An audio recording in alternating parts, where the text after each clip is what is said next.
radio for the masses. Headline edition, July 8, 1947.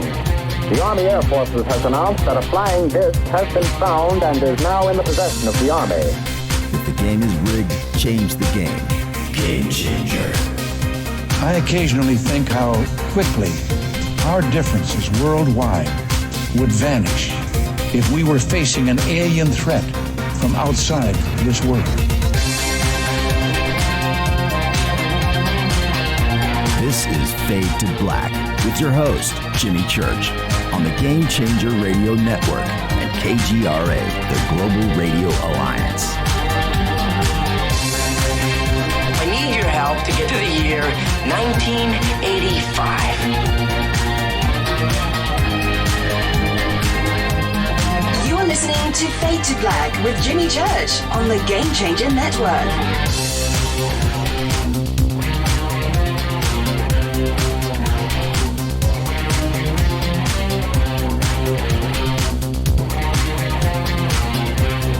Welcome. Fade to Black. Bespoke radio for the masses. Yeah, man. Here we go.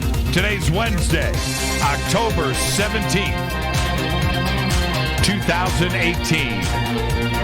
293 days into the new year, just 72 days left. We are live from a bunker, as always,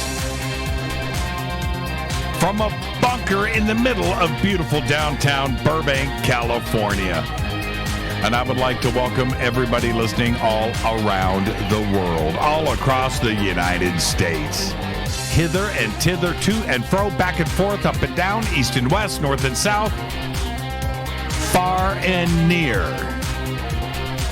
This is Fade to Black for KJCR, the Game Changer Network, and KGRA, the Planets. I am your host, Jimmy Church. What is cracking, everybody? How you doing? How you doing? How you doing? It's going to be a great night tonight. It's always great when Michael Lee Hill is on Fade to Black.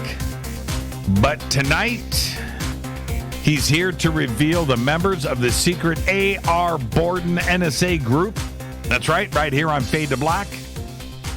Get ready. We're going to have everybody here tonight. We're going to have 5 members of the group. AR Borden is no longer with us. And, of course, Michael Lee Hill was a member of that group, so he is here. So we have 6 of the 7 will be on this show tonight. How was that? Man, it's going to be great.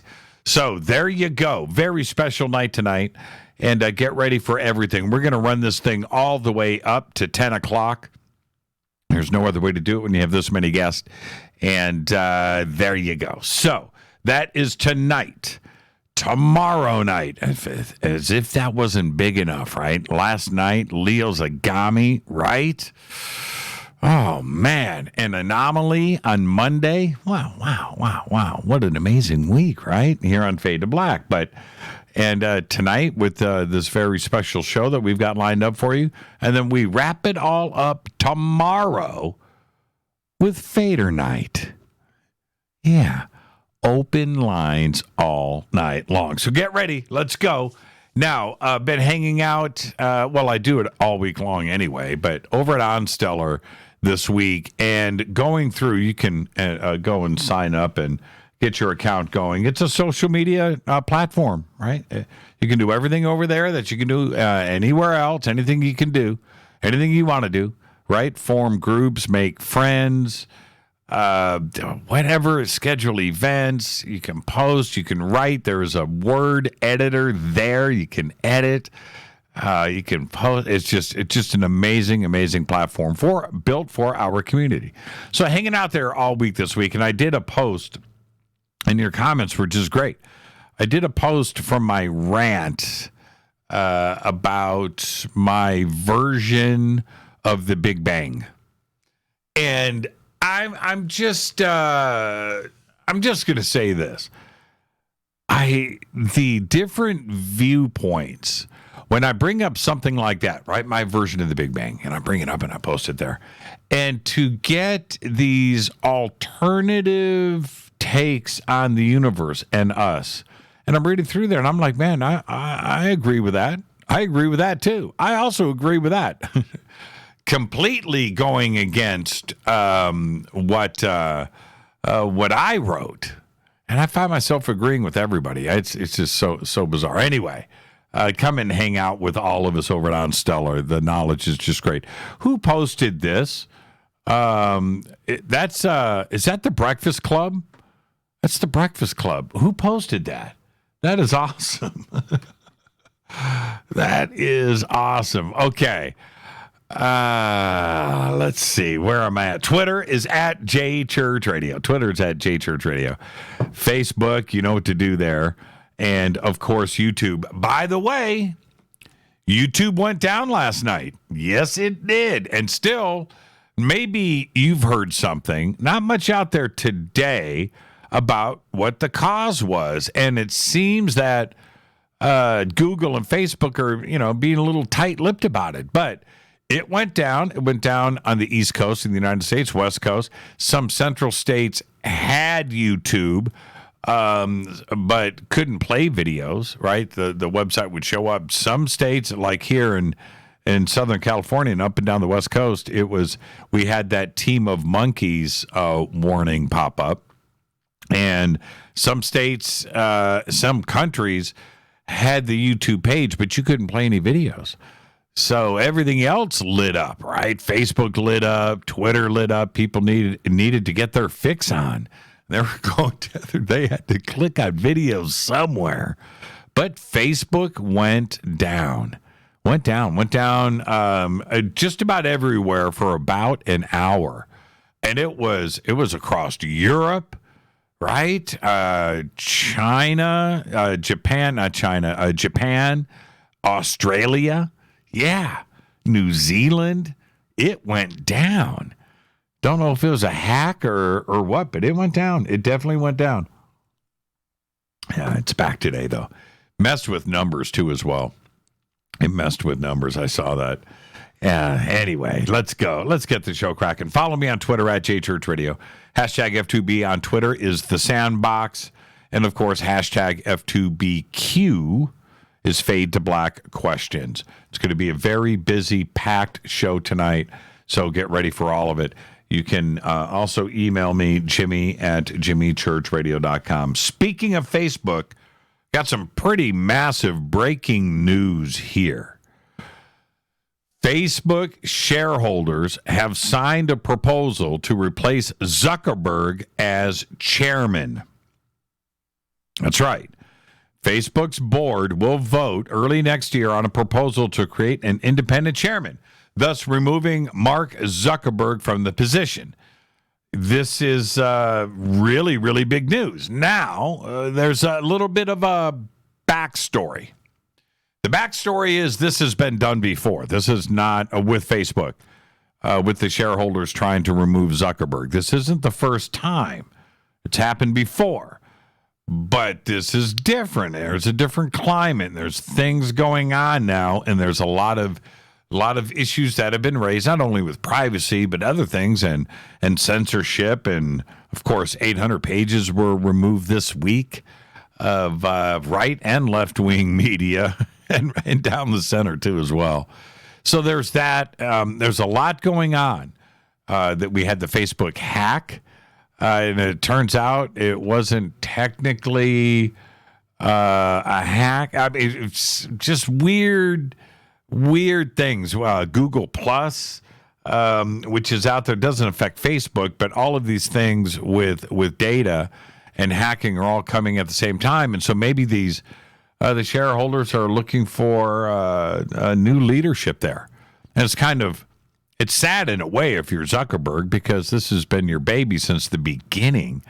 But maybe it's time to move on. Just go somewhere and spend that money. Go feed some people in Africa. Go build some schools. Do something with your life.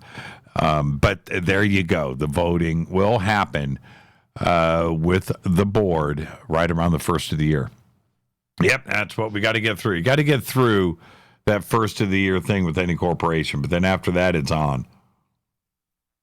Board comes back from vacation, right?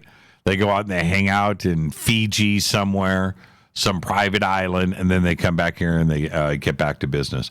Don't forget to subscribe to our podcast. It's just $2 per month. It really helps support the show. It's how we do this every single night. It's just $2 a month, and you get all of the apps that you need, any platform, and we have over 900 archive shows right there. Newest first, in a descending order, just $2 per month. You can also become a Fade or Not over in our membership section on the site. It's easy, and you get all of that cool stuff. You can get autographed shirts and hats, get a private email to me, you get the bunker cam, you get commercial-free, downloadable archives that you can play anywhere that you want without commercials in them. You get all of that in our membership section over at jimmychurchradio.com. Don't forget all of our sponsors here. Click on their banners at jimmychurchradio.com. I was going to have Ronnie McMullen in here tonight, and he hasn't popped in. Normally, he is here. Ronnie, if you're listening, where are you? I've been waiting. If Ronnie pops in, we will get him in here. Let's get the show cracking. Happy birthday to today. Eminem is 46 years old. Ziggy Marley is 50. And our dead guy's birthday today is Evel Knievel. 1938-2007, died at the age of 69. Evel attempted more than 75 ramp-to-ramp motorcycle jumps. In 1974, he failed at an attempted canyon jump across the Snake River Canyon in his SkyCycle X2 steam-powered rocket. And I actually listened to that live on an AM radio. There's Ronnie. There's Ronnie right there. I was just calling out for you, man. How you doing? I'm doing good. How are you doing? Man, I was getting worried. I was like, "Where's Ronnie?" It's what is that playing in the background? Is that me or you? Hold on for a second. Is that me or you?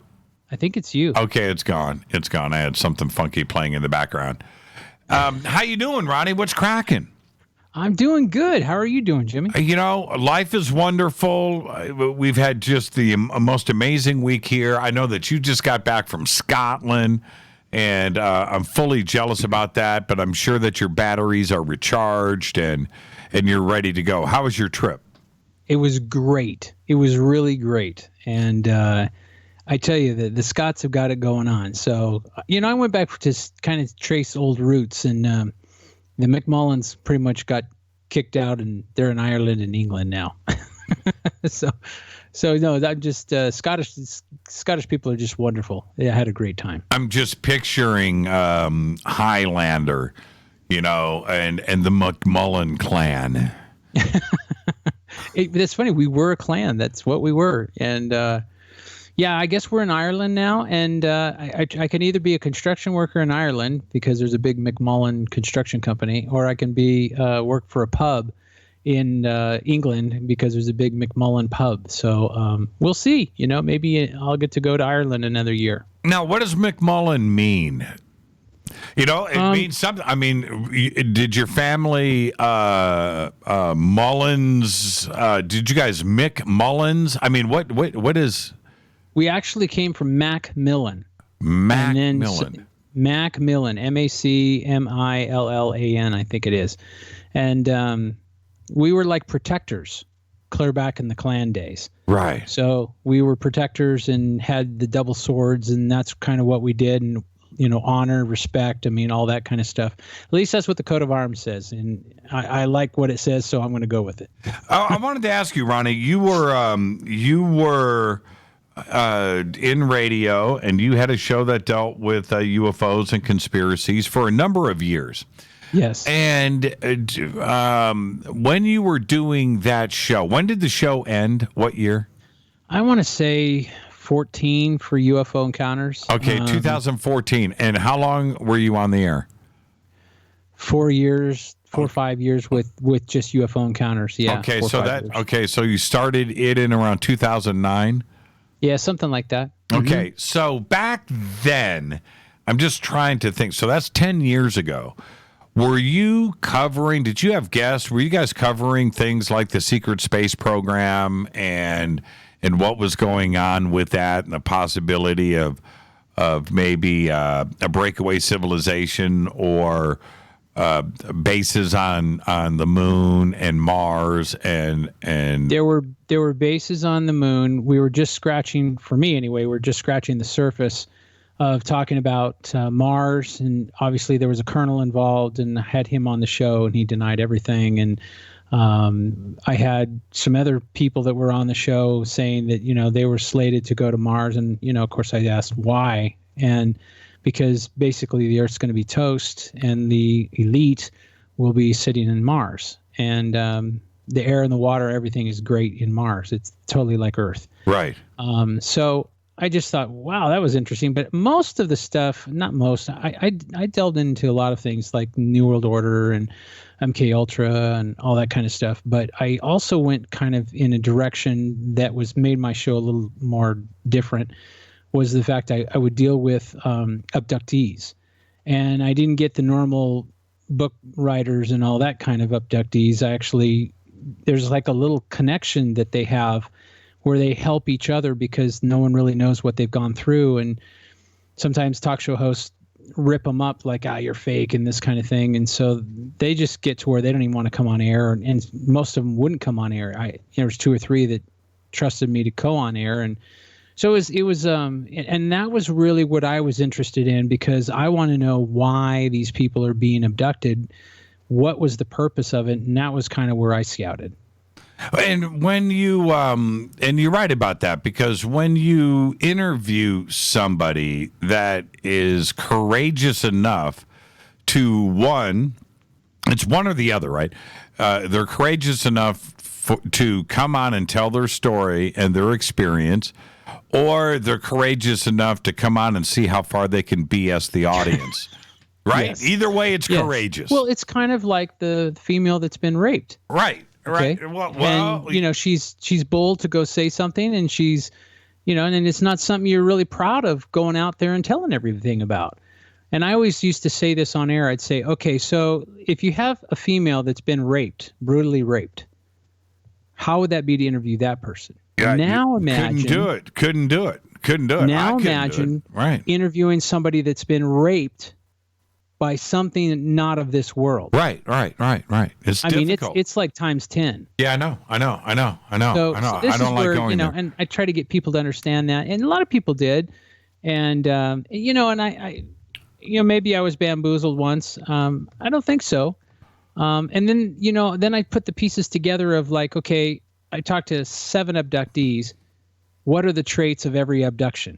Mm-hmm. And there's similarities, and that's the stuff I like to do. I like, that was always kind of fun for me, and getting people that weren't being interviewed by others was always kind of fun too. Or getting interviewing somebody that's been interviewed 1,000 times and asking totally opposite questions.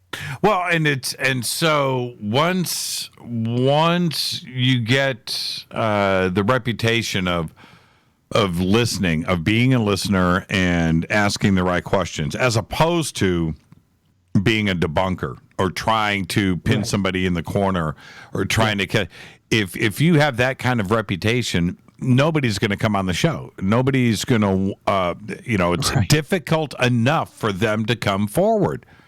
Totally. If they don't get an opportunity to tell their story and their experience as they believe it, or the opportunity to tell their BS, right? Right. All they want to do, if it's a big lie, they want to be able to get to the end of the lie and let the audience be the judge. And the audience is either going to go, "Oh man, fun story." Well, and this, Jimmy, because I'd have a guest on, and that guest would be full of what, right? And who knew it? The listeners. Right? They're like, "Oh my God, get this guy off! He's taking up all our time." Right. Which that's is the cool thing. That's it. That is the cool thing. It's a cool part of it, I should say. Yes, being one with your listeners is, I think, is spot on. It's really cool. And I noticed, and I've watched this since the years I've been on with you. You're very close with your listeners, and they're very close with you. I mean, when I was at the whatever we went to January a year ago, whatever, right? People come up and go, "Oh yeah, you know, Jimmy Church is great," and be one after another, after another, after another. Pretty soon it's like, Jimmy Church isn't going to live anymore. I can't hear his name anymore. I know, man. I felt so bad for it, and I hear you there. Be careful what you wish I'm for. Teasing. No, Ronnie, your name was being talked about a lot. Yeah, just be careful. Be careful what you wish for. That's all I got to say when it comes to that. You are a celeb, dude. You are. You're a celeb. I felt just honored just to shake your hand, baby. You're the famous one. So now let's talk, if you don't mind. I want to change gears a little bit. I want to talk about the CBD, and the reason why I want to do it is right now. I think today is bigger than yesterday for CBD. Tomorrow's going to be an even bigger day. Everybody's talking about it. Now we're, Canadian companies and in drinks and this, we're going to do this with them. It's good. It is now going mainstream because everybody understands it's got tremendous benefits and it actually works. But let me say this. I take it every day. I take the cinnamon version and I take the au natural version. And I have gotten my brain has gotten to the point where it knows that it's going to be, the body's about to be corrected a little bit more, get it back into alignment. And I love, there's something that's going on here, right? It's like, when you CBD is for chemistry. It is. Okay. It straightens you out. So a lot of people have chemical imbalances out there. Okay. So they're a little bit over here. And this is why you're going to be agitated, angry, anxious, depressed, 1,000 different things. Okay. Chemical imbalance. And we, if somebody gets mad, you're having fights with your wife or your husband all the time, you might want to be looking something deeper than just you're mad at your husband or your wife. You might want to be looking at something's wrong with my chemical balance. Well, this is the 3-letter oil is the way to go. Right. And I tell you, and that's not even counting, things like inflammation. And inflammation, think about this. When you have stress, and do we all have stress? We don't make our time zones. We can't control the situation. We get stressed. That CBD, what it does for stress is like over the top. And I know this for obviously I take it, you take it, Jimmy, but also the fact that a lot of people have emailed me and, oh my gosh, this works. This really works. And yours is the best. And I love every email I get like that because ours is, and it's hard to find. I mean, they are out there, but other companies, they don't go GMO free and they don't go organic. Right. And mine is, and plus I have a mix of oils in there, so it's fast absorption. And I'm not trying to say I'm the best, but I'm kind of the Ferrari of the world. You know what I mean? So, and I try to keep it in the Chevrolet pricing. But yeah, it's great, and I talk so much about it because I love it. I mean, it's like I can't imagine a world without CBD. I talk to so many of my friends inside and outside of the industry. Everybody, I'll just drop the bomb on them. I just want to know. So, do you do CBD every day? Every day, and I've gotten this from people that I would never expect. Now somebody just tweeted that they're taking 250 CBD right now that they've gotten from you. Yes. Can they go up in dosage without any problems? I know the answer to that, but I want to hear from you, Ronnie. No, you tell the answer, and I'll tell you if you're right. I went 250 to 500, and I'm doing 1,000 now. Okay, so that's the right answer. That's it. I'm doing 1,000. Here's the thing. Let's say you're on 1,000, and you feel in your body, in your intuition, whatever you want to call it, that it's too much. Then you just take less of a dropper. Right.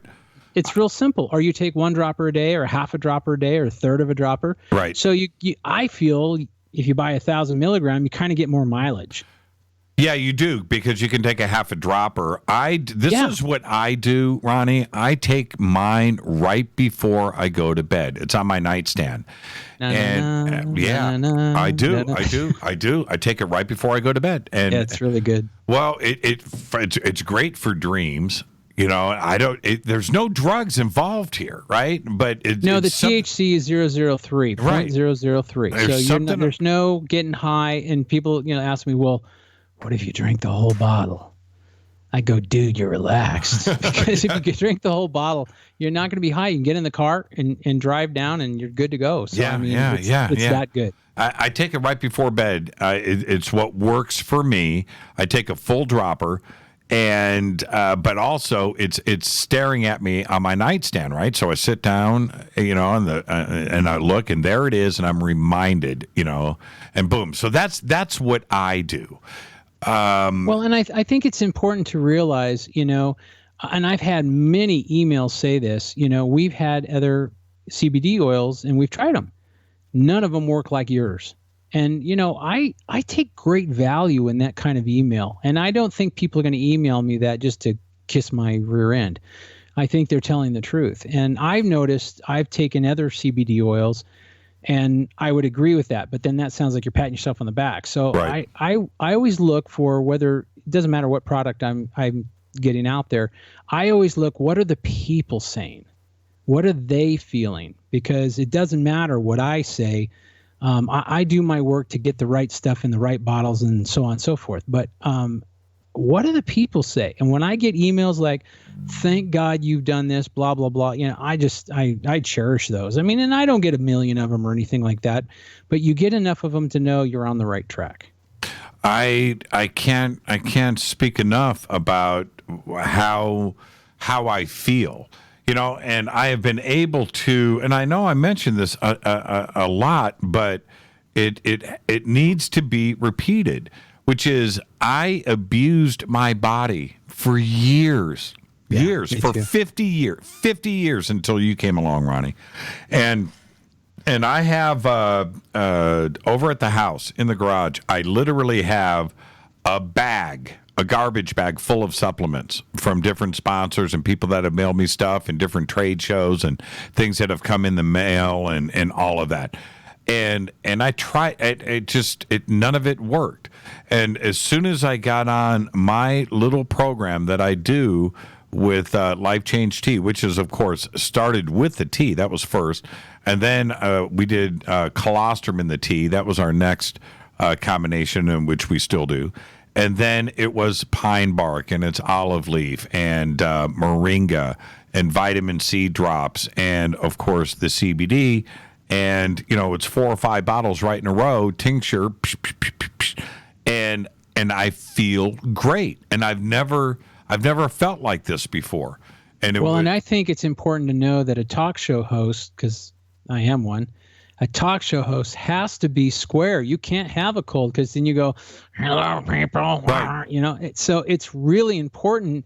And it's funny because I listen to some of the mainstreamers, and they'll get on, hello, I'm sorry, I have a little bit of a cold. And I'm like, you're toting all that product. How come you're not feeling better? That's right. And it doesn't work. I know. And I can say that I have been on this program now of yours for 2 years. Yep. And everybody has noted the change. Everybody has seen what I've gone through. And my diet hasn't really changed that much. No, because you're always going to eat those greasy burgers because you love them. And that's a part of Jimmy Church. I know. Man, you know what? It is. You can't change that. And you know what? I mean, I had to, or I'd be right there, right beside you. Oh, man. I haven't been to In-N-Out now for, like 2 months. Can you believe it? See, I crave In-N-Out, but I crave Bob's.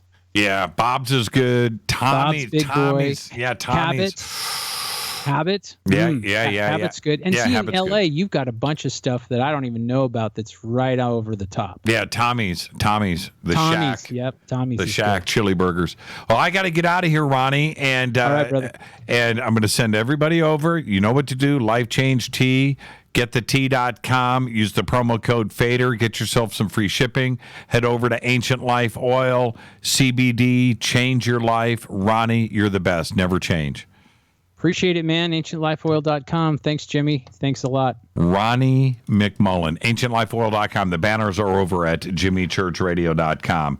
There you go. Let's kick off this night. We have Ronnie's been with us for the longest time, and I say this so much. Our sponsors are the best. That's it. I use it. I love it. And I'm here to talk about it. So help support the show. Help yourself. Go and visit AncientLifeOil.com. I'm your host, Jimmy Church. I'll be right back with our guest, one of many tonight, Michael Lee Hill. Stay with me.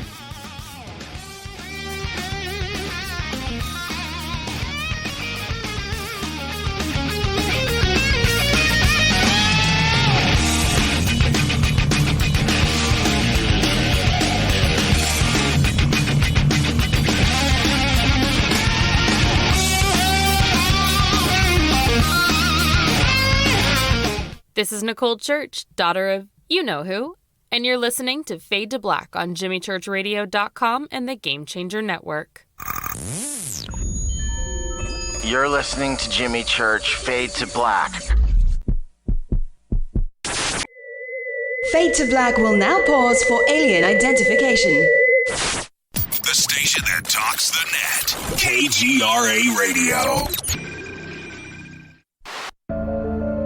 When you take the beans from Central America with dashes of Indonesian and African mixed in and then roast it to the dark side of Fade to Black, you create the ultimate brew of fringe. Introducing the Fade to Black blend from River Moon Coffee. Yes, River Moon's darkest customized roast was created for the love of Fade to Black. The alchemy of masterful roasting and smoking the beans is in every sip of this full-bodied, dark Java. I need my coffee dark, deep, with distinct bittersweet chocolate highlights, just like the bunker. Leaning further into the darkness of the roast is Fade to Black blend from River Moon Coffee. Just click on the banner at JimmyChurchRadio.com and use the promo code F2BBLEND for 15% off of your order today. Go Beckley Teppy. This is Jimmy Church of Fade to Black, and you can get our podcast for just $2 per month. All you have to do is click on the podcast banner over at JimmyChurchRadio.com. Times are changing. The circus of politics, healthcare's low standards and high prices, and let's not forget food quality. What to do? Arm yourself with Life Change Tea at GetTheTea.com. In a world of chemical imbalance and poor air and water quality, it's time you make a move. Log on to GetTheTea.com and stock up on organic non-GMO supplements. Don't forget the tea. Cleansing your body never felt so good. And we have a brand new tea called Takedown Tea, which helps support healthy glucose. All natural body support so you can be at your best, naturally. All you have to do is log on to GetTheTea.com. That's GetTheTea.com. We're not a fad that comes and goes. We are the real deal. Join us and armor up. GetTheTea.com. That's GetTheTea.com. Changing America's health one tea bag at a time. 9 out of 10 geneticists agree. Fade to Black is not your father's radio show on the Game Changer Radio Network and KGRA, the planet. Do you want to lose weight but have no idea where to begin? The Fast Start Diet, a 3-day weight loss plan, is the answer. 3 days of nutritionally balanced, calorie-restricted meals delivered right to your door. No shopping, no measuring, and no cooking. Everything is prepared for you and ready to eat at home or on the go. The Fast Start Diet has all the amazing benefits of intermittent fasting without starving. We've helped thousands of people who have struggled to reach their weight loss goals. Isn't it time we helped you? With the Fast Start Diet, you'll lose weight and feel great. Find Fast Start Diet on Amazon or go to faststartdiet.com and use promo code TALK to get 10% off your first box. And as a special bonus, Fast Start will include their #1 rated Lipo3 appetite suppressant spray free with your order. This is Jimmy Church. And whatever your diet plans are, do what I did. Go to faststartdiet.com. Hi, this is Rob Reiner from Anvil, and you're listening to JimmyChurchRadio.com. What's up? I'm Chris. What up? This is Kyle Massey, and you're listening to Jimmy Church Radio.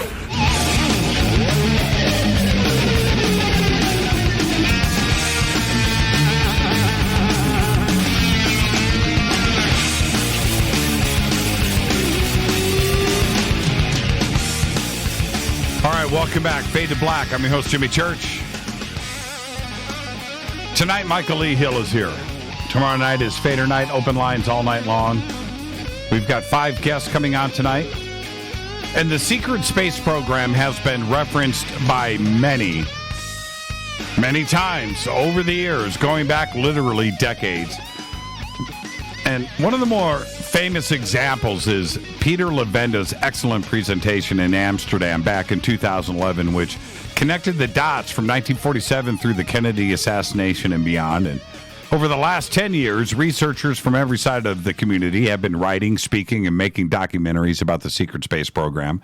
Richard Dolan has published some of the most compelling material on the subject, and with it is the possibility of a breakaway civilization. And before that, we even had Project Serpo. And throughout the 90s, the term Secret Space Program, or SSP, really picked up steam. And for me, it wasn't just that there was such a program, or many of them. It was that so many authors and researchers were mentioning it. Different versions of it.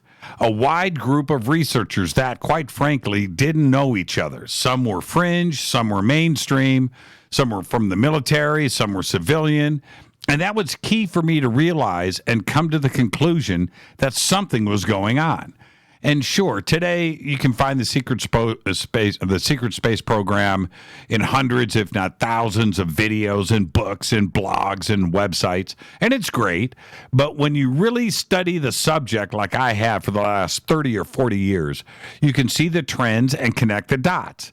But it's when somebody comes along like Michael Lee Hill that I really sit up and take notice. Why? His information and experiences are like nothing I've ever heard before. And trust me, I've heard it all, or at least I thought that I did. He has brought forward names, documentation, dates, places, gatherings, very specific things that, quite frankly, nobody has ever done. Not to my knowledge. And one of those names was AR Borden and his secret meta group. Allegedly part of the NSA, bold claims for sure, but Michael is naming names. And he said to me once that he would introduce me to everyone. Well, tonight, we're going to do that. Michael is delivering on that promise. We have 5 people from the secret group here tonight on Fade to Black. And in classic Fade to Black fashion, this is live, and I will meet everyone for the first time right along with all of you. And by the end of the broadcast, hopefully, we'll have some of the answers to the questions that we seek. That's right, because Michael Lee Hill is here to reveal those members of that secret AR Borden team. I would like to welcome back to Fade to Black, Michael Lee Hill. Michael, good evening, my friend. How are you? I'm doing fantastic. How you doing, Jimmy? 432, brother. 432. Right on. Hey, I got to tell you something great about that. Because of Richard Hoagland contacting me, he's now got NASA looking into my 432 ancient Anunnaki technology, which is, the 432, which has been made into a cymatic image by some scientists, and it's embedded in quartz crystal. So that's happening right now, man. I'm so excited. Richard Hoagland, Richard back in the 90s with those classic shows that he did with Art Bell kept us all up for months at a time, and the internet had just started, right? So Hoagland had his pictures posting up on Coast to Coast AM, and which was that was all new stuff to have images on the internet, right? And you're waiting for it to, the screen to slowly, post a picture, Indeed. right? And the face on Mars and the pyramids and the math and what was it? 19 point what degrees? What was his 19.5. 19.5 degrees. The Hoagland stuff. And, I haven't, he was instrumental for so many of us to start this research and go and figure things out. How's he doing? I haven't heard his name since he left Coast to Coast. It's been a few years. You know what? He's fantastic, and I feel exactly how you do. I'm like a geek. Like, I'm getting starstruck even talking to him. But, what I learned from him, and this is all going to be very prominent in the very near future, is he told me, Michael, I know your stories sound kind of crazy, but the fact of the matter is that NASA has been looking into hyperdimensional physics for a long time. And he said what they're finding out is all the keys to how energy works multidimensionally is already encoded in the precessional cycle. And he said it's all regarding 432 based numbers that I've been bringing to the table. It's fascinating. It's been great talking to him on this kind of level of, exchanging ideas and stuff. And he's the one that hooked me up with some biophysicists from NASA, and they're looking into it. So can you imagine if they find out that just the image alone of 432 carries so much information that it's affecting the Earth's subtle energy fields? That's what they're looking into. Yeah, I've got my guitar collection here, and I've got one guitar, a Strat tuned to 432, and I'm just now getting my feet wet with it. Will I swing them all down? I'm looking around, at these beautiful instruments hanging on the wall. Are they all going to be 432? Well, see, also, we've got a lot to talk about tonight, but I can't help but talk guitar with you. Okay, so now, what do we do with a Van Halen drop tuning? Right, because half of my guitars are set up for Van Halen. Right, they have to be. That's a half step down, Jimmy. That takes you to 418 hertz. Right. It's way better than 440, but the magic number is 432. So that means I can't play to a Van Halen album, dude. I know. It's sacrifices we gotta make. Oh man. No, actually, it's interesting because all the musicians that have created timeless music adopted that half step down tuning, and I don't think it's coincidental, but 432 is the key. And dude, you're not going to have a choice. Once you start playing that guitar that's tuned to 432 and you feel how much more resonant it is and how you actually feel it more. It's like there's an intensity knob that's been just cranked. You're going to go to your other guitars tuned to 440 and they're going to be lifeless. You're going to be, ugh. Yeah. So it's just a natural progression. Yeah, I hear you. And on some of those Black Sabbath records, you go, and each song is slightly off, right? You can't play the same tuning. You got to tune up, you got to retune in between songs. I'm wondering if some of those magical things like Fairies Wear Boots is in 432 by accident. I know. All right, let's jump into it. We got a lot to do before the top of the hour. Let's get straight to the meat of the matter. Who is AR Borden? Well, he became like a father figure to me. What had happened was back in like 2005 to 2008, I started seeing these orbs of light out over Lake Erie. And I acquired such a library of footage. Some of it went viral. That brought the History Channel to my door. And what's very interesting with all of this is, the host of the History Channel, UFO Hunters, Bill Burns, which I'm sure you and Bill are friends. Yep. In that episode, it's called Alien Contact, and it's in episode 1. He says in there, I believe you guys are being contacted by a secret behind-the-scenes group that's giving you a course of study and preparing you to meet your extraterrestrial higher selves. He says it right in the show. It's like, but dude, this is 2008. I hadn't met the Anunnaki. I thought, like, what's this guy talking about? You know? But sure enough, everything he said has come to pass after this. I even asked AR Borden, I said, who the heck is Bill Burns if he knew this? He said, well, he's a cognizant. He's a seer. But anyhow, so during this show that Bill Burns predicts exactly that I'm going to be contacted by AR Borden somehow. Right after the show is when I actually meet the Anunnaki, and they tell me we want to talk about this unknown blood anomaly that was revealed on the History Channel. And it was by a Harvard professor. His name was David Systrom. They said that it's truly an indicator of the Nephilim bloodline, the hybrid bloodline that we had on the planet for a very long time, and that this blood anomaly that they found is an indicator that you're of our bloodline. Well, dude, at this time, there was no ancient aliens or no nothing on.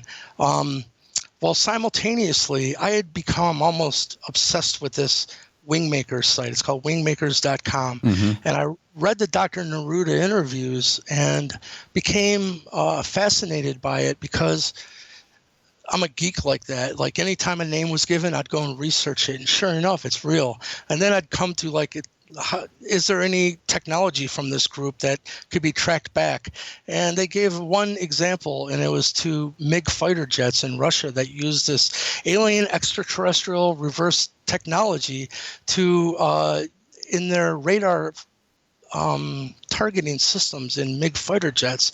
So I look and I find the actual company that had in the blog release that I sent you, I actually have a patent from them for this technology that went back there. So my point is, everything I looked into was much more real than people, I guess, were giving it credit for.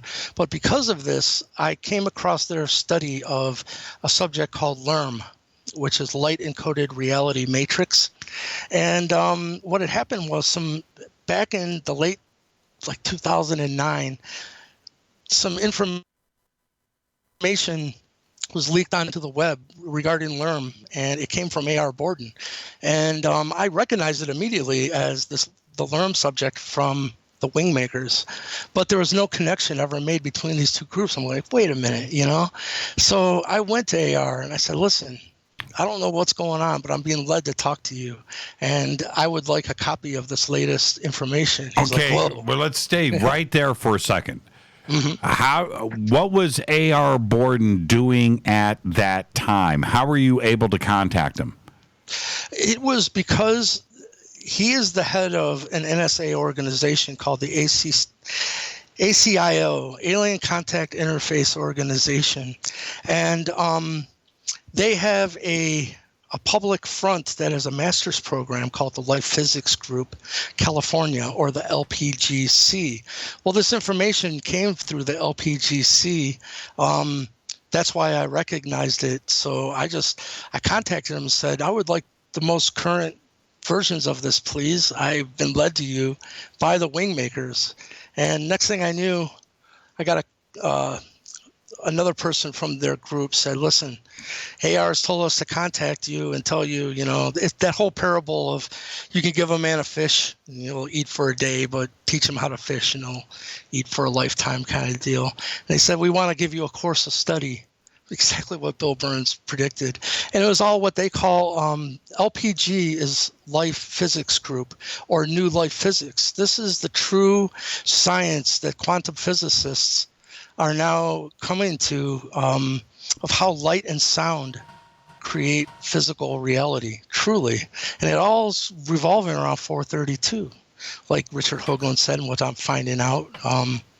Mind-blowing stuff. But that's how I was introduced to AR. And at first, I had no access to AR. He's really high up in those organizations, because the ACIO had even a more secretive division. As he put it to me, the ACIO is where the research and development for reverse engineering was happening. The Labyrinth group was where it was more hands-on, and there's actual extraterrestrials. The Anunnaki had a council that worked with the Labyrinth group called the Cortium. And so where the real deal was happening was within the Labyrinth group. So at first, I had a person who was like my guide, and I talked with him mostly. And if something needed to get to AR, it would get to him. But this is in 2008. Eventually, okay, well, hold on. I need to jump in. I want to get all of this in before we get to the top of the hour here, which is that AR, the secret space program and the beta team was brought up at the 2011 Link conference. Yes. So tell us about that, and what is the Link conference? It's a multiracial, meaning extraterrestrial, conference aboard an Anunnaki mothership where many different races get together to discuss timely, pertinent issues that need to be discussed about what they're seeing in the near future for mankind. So in that 2011 Linkage Institute briefing, which is funny because right after that happened, AR got me those minutes. He said, I don't want this going out on the net yet, but I want you to know what's going on, because that is exactly what the team was formed in 2012 to address. And, just down the bucket list, the first one was Nibiru was coming in on a doomsday transit and what could be done. And then that was the main gist of it. But then once we got rolling, a couple things happened, and that was Hurricane Sandy and Earthquake Charlotte and some solar flare activity. And they said what people didn't know is simultaneously that there was this galactic superwave heading towards us. And NASA released that info as well, that they found these huge bursts of gamma rays that had been expelled from the middle of our Milky Way galaxy. They said every galaxy does it. People say something can't leave a black hole, but this is really a wave of high gamma ray light. And it was arriving in December of 2012. So it was how to address all of these things, and it entailed teaching us remote viewing techniques, and they wanted people that were specifically of the Anunnaki human hybrid bloodline, so they would have some kind of resonance on a DNA level. This sounds pretty crazy, right? Oh, I know. Okay, all right. So let's stay right there. So the 2011 Link conference were multiple species of extraterrestrial that got together for a conference that was on board an Anunnaki ship. Correct? Yeah, right. It sounds crazy, I know, but okay, hey. No, I just want to understand. That's exactly it. Okay, I just want to be very clear here. Okay, Michael, were you part of this conference? No, they were trying to increase the human. They wanted, AR's wish was to start what he called the Linkage Institute, to get more people that were ready to come up to the table and be able to participate. And luckily, it doesn't take many of us. They found out the whole 100th monkey thing. A lot of people, if you don't know about it, Google 100th monkey. They put it at 7% that once a new way of looking at a problem, is conquered, it'll spread throughout the mass consciousness of like monkeys or humans. They have it at 7%. AR goes, no, it's only 3%. It only takes 3% of us thinking in a higher frequency, love-filled, compassionate way before those thought forms will spread throughout all of humanity. The Linkage Institute was all about that. And by the way, I've taken his wishes and brought back, with the help of the team members that we're going to be talking to. Karen Kirkpatrick administers the Linkage Institute Facebook group. She's worked with, I'll let her tell, but well, we're going to do that in just a second. I want to go back to the actual conference itself for a second. And to answer your question, I am being prepared at this moment, and I was back then, to be at the next linkage conference. So I'll let you know how that goes. Well, man, I'd like to go. I'll get a booth. Can I get a booth? Okay, so speaking of booths, back to the Link conference was the notes you have, and this is what I like, you have documentation. You've posted up on your website. Yeah, you posted up on your website AR Borden's show notes from the Link conference in 2011. And when I encourage everybody to go and read it. It's long, it's very interesting, it's very detailed. But when you read it, you're thinking that it's in Las Vegas or at the Marconi Center in San Francisco. You're assuming it's that kind of conference, but it is not. And you have the notes from this conference and who attended. And it was on board an Anunnaki ship. And you have the notes over at your website, michaelleehill.net. Yes. And, if you back up to what we're talking about, all this was happening because AR Borden was already working with the Anunnaki in their Cortium group within the Labyrinth group. And they had been studying a ancient Sumerian temple that they found in New Mexico. By the way, I've just been recently given the actual Google map coordinates and satellite data to the actual entrance on top of Chaco Canyon. And there's a deep underground military base, a dome they call it there. And so maybe we'll all be going there. We'll make a big party out of it. Man, send me the coordinates. I want to check it out. We'll keep it private. I will send it to you. I asked her, I said, because this came from the Department of Defense, from what I understand. And I said, can I share this? This is very recent, by the way. She said, yeah, sure. So I got full permission to release it all. Okay. I want to check that out for sure. Now, we're going to bring on, right after the break, Charlotte and PJ. Do we have permission to use their last names? I guess you know what? Just use Charlotte and PJ for now and just ask them. I'm sure they won't have a problem. When I understand, everyone's really open books on this, and people that don't use their, it's all good. Yeah, because I have everybody's first and last names here, and if we're gonna go forward, we need full disclosure. Everybody needs to just do that. I think everyone will be on board with that. This is it's going to be a very fun night. Now, I think we've set the tone for everything. AR Borden was the head of this beta team for the NSA, whose objective was to contact incoming Anunnaki for help, survival versus doomsday kind of situation. And, of course, A.R. Borden was also the head of another NSA project, which was reverse engineering.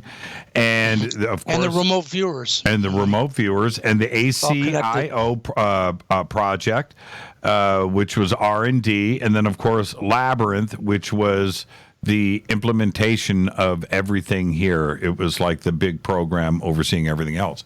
So, pretty complex situation here. And we'll start off the night when we come back with Charlotte and PJ. And wow, I'm really looking forward to this. And Michael, thank you for putting all of this together. This is Fade to Black. It's our pleasure. We're all really excited about it, and we're all feel the weight of it. This is historic, Jimmy. Yeah. So thank you for giving us the opportunity. It's going to be great, Michael. Stay right there. I'll be right back with Charlotte and PJ, and we'll kick this evening off. This is Fade to Black. I'm your host, Jimmy Church. You can follow me on Twitter at JChurchRadio. Come and join in on the fun and the conversation. This is Fade to Black. We'll be right back. Stay with us.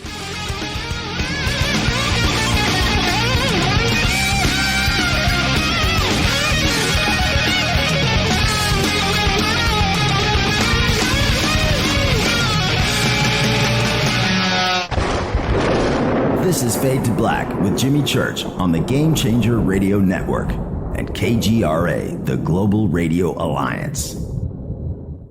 This is KGRA Digital Broadcasting Station, Salt Lake City, Utah, Van Buren, Arkansas. Folks, this is very important information. What's to be said about CBD? AncientLifeOil.com. Our CBD is made from hemp and has 0.003 THC, which means this wonderful product won't get you high, no matter what amount you take. What does CBD do for the body? My hands are tied. But you can Google CBD benefits and be astounded. When you're finished reading, you'll want to log on to ancientlifeoil.com. That's ancientlifeoil.com and purchase. Life is good when you feel good. People are tired of pain. People are asking for non-GMO organic products to help them with you fill in the blank. Legal in 49 states, and again, our CBD is made from hemp. Ancient Life Oil is about helping people one by one by one. If you wonder how good the product is, the CEO takes it every day without miss. AncientLifeOil.com. That's AncientLifeOil.com. Have a great day. Hello, I'm Katie and you're listening to my main man, Jimmy Church, on JimmyChurchRadio.com. Hi, this is Ray Hobbs here, repping the planet, and you're listening to my good friend, Jimmy Church, Fade to Black, on the Game Changer Network and the KGRA Digital Broadcast Station. This is Toby Kebbell. You're listening to JimmyChurchRadio.com. Don't hurt me, Jimmy. I'm only little. Hey, I'm Adrian Grenier, and this is Ari Gold. We're the Honey Brothers. Yes. We are of the Honey Brothers. Hey, I'm Adrian Grenier, and I'm Ari Gold. We're the Honey Brothers, and you're listening to Jimmy Church. The Revolution. Reclaim your active lifestyle with Angioprim. Angioprim is the original liquid oral chelation supplement. Chelation helps remove toxins, heavy metals, and cholesterol in your veins and arteries that can cause blockages. Scientific research proves the active ingredient in Angioprim has superior oral chelation action that helps promote cardiovascular health. Find out more. Go to angioprim.com. Talk to a trained consultant by calling Angioprim toll-free 877-882-7221. This is Jimmy Church of Fade to Black, and you can become an official Fadernaut by just going to our membership section at jimmychurchradio.com. Hey, it's Grace. Can we talk about something serious for a minute? Your age. Getting old has its perks. But remember, being a few years younger, you know, your hair was thicker, you didn't have so many wrinkles, that extra weight wasn't haunting you, and you just felt better. Well, we can't turn back the clocks and go back 10 or 15 years, but you can start feeling and looking 10 or 15 years younger with Nature's Youth RSF. It's a doctor-formulated daily supplement that helps your body maintain its peak performance and fight the aging process. Imagine sleeping better, looking better, and feeling better. See how Nature's Youth RSF has helped thousands of people just like you at nature'syouth.com. nature'syouth.com. Imagine how it will feel when your family and friends are asking you what you did to look so good. Your secret will be Nature's Youth RSF. It's time to start looking better and feeling better. Learn more and order your Nature's Youth RSF at nature'syouth.com. That's nature'syouth.com. That's nature'syouth.com. Hello, this is Serena Wright Taylor from Conscious Life Expo, and you're listening to Fade to Black with Jimmy Church, who holds the Lucky Pony record for the best astrological chart since 1963.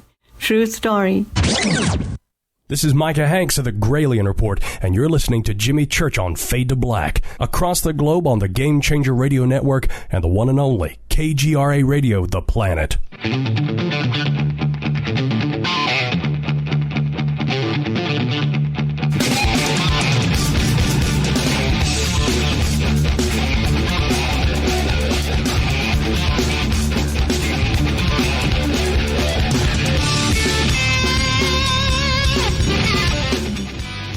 All right, welcome back. Fade to Black. I'm your host, Jimmy Church.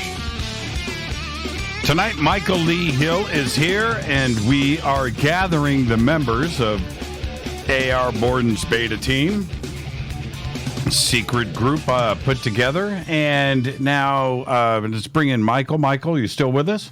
Yes, indeed. Okay, and now I've got Charlotte and PJ. Good evening. Who's with us first? Hi, this is Charlotte. Hi, Charlotte. And Charlotte. Hi, Charlotte.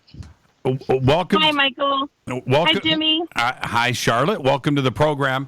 And Charlotte, do you have a last name? Sure, it's Juan. How do you spell that? W-O-N, like I won. Yeah, that Juan. See, it could be O-N-E, which would be really cool, too, as well. I don't know which one's better. So there you go. Charlotte won. Now, Charlotte, as we start to get started here, first things first, how did you meet AR Borden? Okay, that would be all thanks to Michael. Because I befriended Michael in 2011, and he kept telling me I needed to get into contact with AR Borden. And he was on Facebook, and he said, you need to add him on Facebook. And I was like, what would this scientist want to do with me? Like, I was terrified to add him. And then finally I sent him a friend's request, and my husband is the one who answered that friend's request because he was AR Borden's assistant. And I didn't know that at the time. So I had talked to him back then, and he accepted my friend's request because AR was out of town, and then I didn't talk to him. This is okay. Well, this is interesting. What you're suggesting is that PJ, your husband, wasn't your husband at the time. He was AR's assistant, and now you guys are married. Yes, we met during beta. Wow. Okay. Now, see, this is what I really enjoy, because my audience right now is going through the same thing with us that I'm going through, which is, wow, that's a pretty nutty thing to have happened, and I love finding out things for the first time. So, you get introduced to AR. You are a clairvoyant, right? Yes. And was that your contribution to the group? Well, that and quite a few other things. Like, I was a facilitator. I got the group meetings together, things like that. And then later on, I became AR's assistant for a few months before his passing. Right, and he passed away in 2013. Yes, he did. Okay, so what was AR doing at that time? And what I mean by that is, did he disclose, who he was employed by, what he was doing? What did you find out about him? You had to ask questions, right? Oh yeah, I did. I mean, he was a person who was a need-to-know basis kind of guy. He was very compartmentalized. And the groups were compartmentalized. I knew there were other groups out there that he was also in charge of, but we didn't really know who was in those groups. And I never knew who his boss was, although I do know that his boss passed away shortly before he did, because he attended his funeral in June of that year. Mm-hmm. And what were you told about this group that you were, the beta group that you were about to be a participant in? Well, I was told that first I was told that they would submit my name and who I was. At that time, I had only befriended AR on Facebook, had never spoke with him. I was terrified to speak with him. Right. I don't know why. He just seemed like this omnipresent kind of being, So the person that I teamed up with during beta, I can't mention her name because she's not part of the group at the moment, but she's the one who brought me in. And she was heading everything at the time. And she told me that I would have to get clearance, because she said the clearance that we would have would be very high clearance. So what? Because there would be those who are not from here part of this group. Did you have to go through a normal type of background check, which is your social security number, your work history? Everything. Oh yeah. Right. I think they might even have took blood tests. Yeah. So drug use in high school, stuff like that. I make jokes, but the thing is this is actually what happens when you go through that kind of security clearance. Everything is disclosed, isn't it? Yes, everything. They knew every single thing about me. My family. Right. Yeah. Okay. My genealogy, I think that's even a part of it. Your genealogy is a part of all of that too. And your genetics. At what point did they start to open up about what the group's mission was and a mission statement? Yeah, we had a meeting. We had a Skype meeting actually with AR, but we didn't know who was ahead of everything. So my friend brought me into the meeting, and for some reason that instinct inside of me, I knew he was a part of it. I just knew it. And then she was like, tonight on Skype, you're going to be meeting the big guy, the guy who's in charge. And as soon as AR came in and started talking with everyone, I was like, oh my God, I knew this. I knew this was all happening. So he turned out to be amazing. He turned out to be very personable, very down to earth, extraordinarily intelligent gentleman. And PJ was there too. And what was the original mission statement? The original mission statement was, he sent me over. The first thing he ever sent me was the making of a mystic scientist from life physics. And he told me I really needed to study that. So I studied that document, which is available here on Facebook. If in the writings of AR Borden, we have that in the files section. And it's a very unique document. And it started preparing me for what was to come. He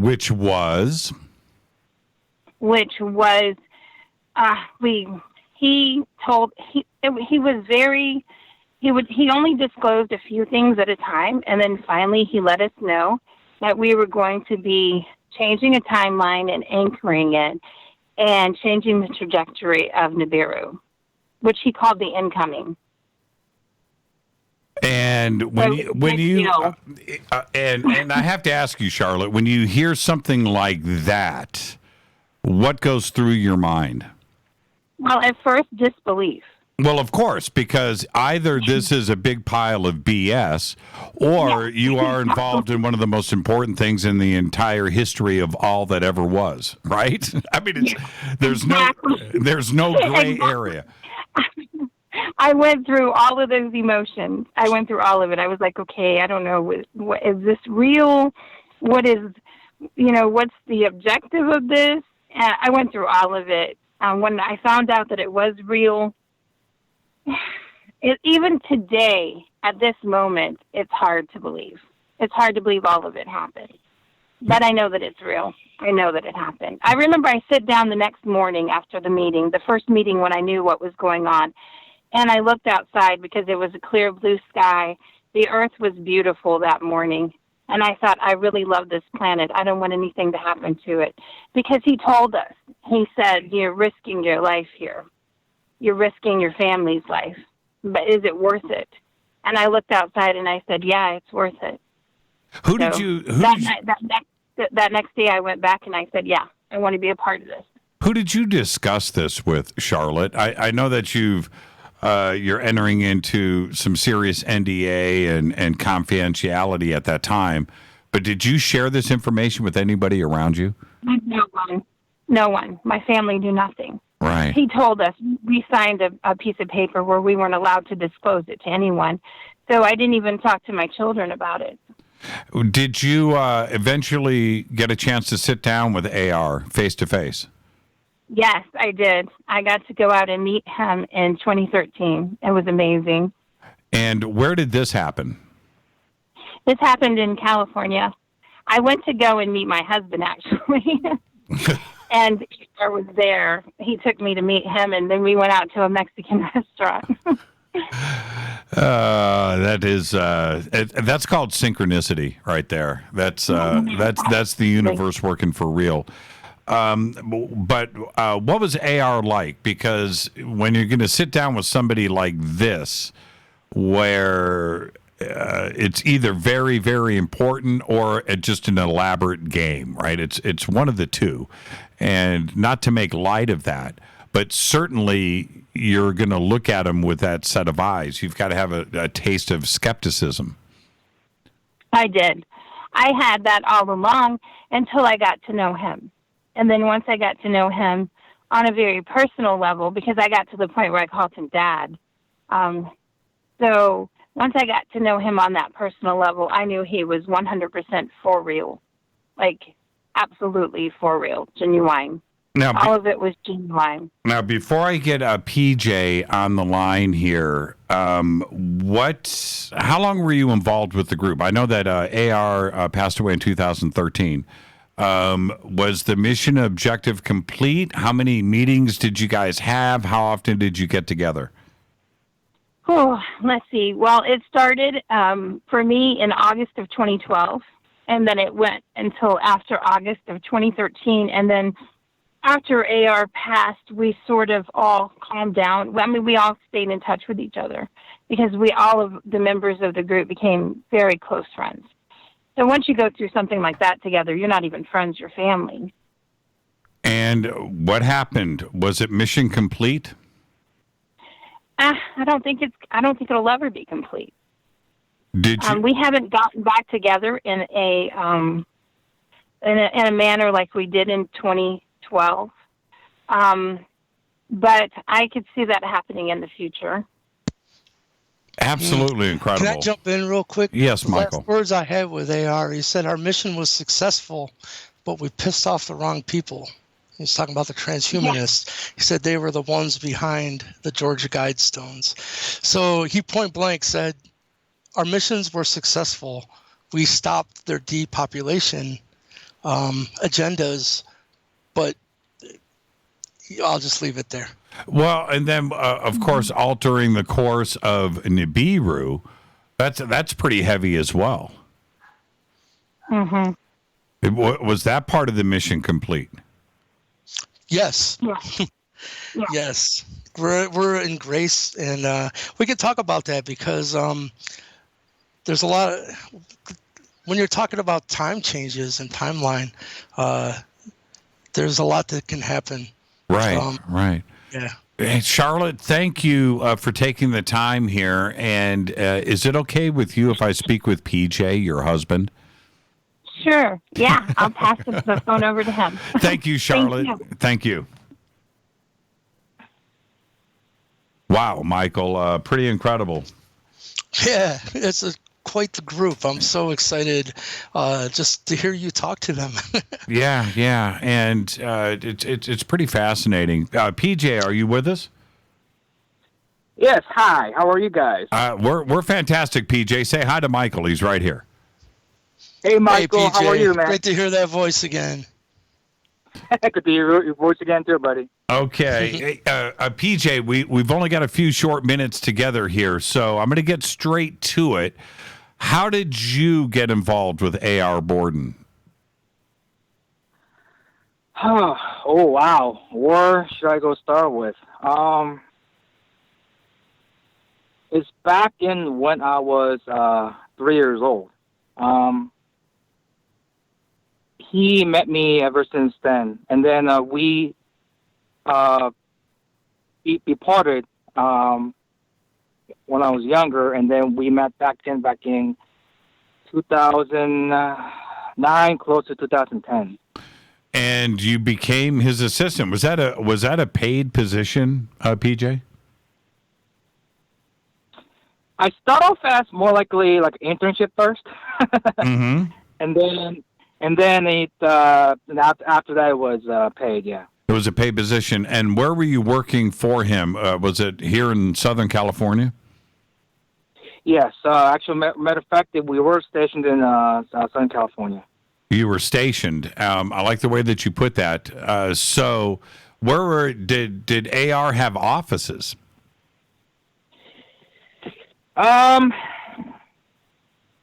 Actually, it was a few different places that he had. I cannot mention a whole lot of places, but I can mention a few. That there's one was in Santa Cruz, California. There was one was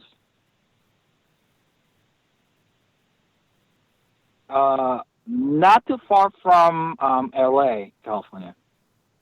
I'll say that much. And did AR adopt you? Am I understanding that correctly? In technicality, kind of. We became so close that I called him Dad sometimes too, because before that he was my mentor and he was my teacher back then.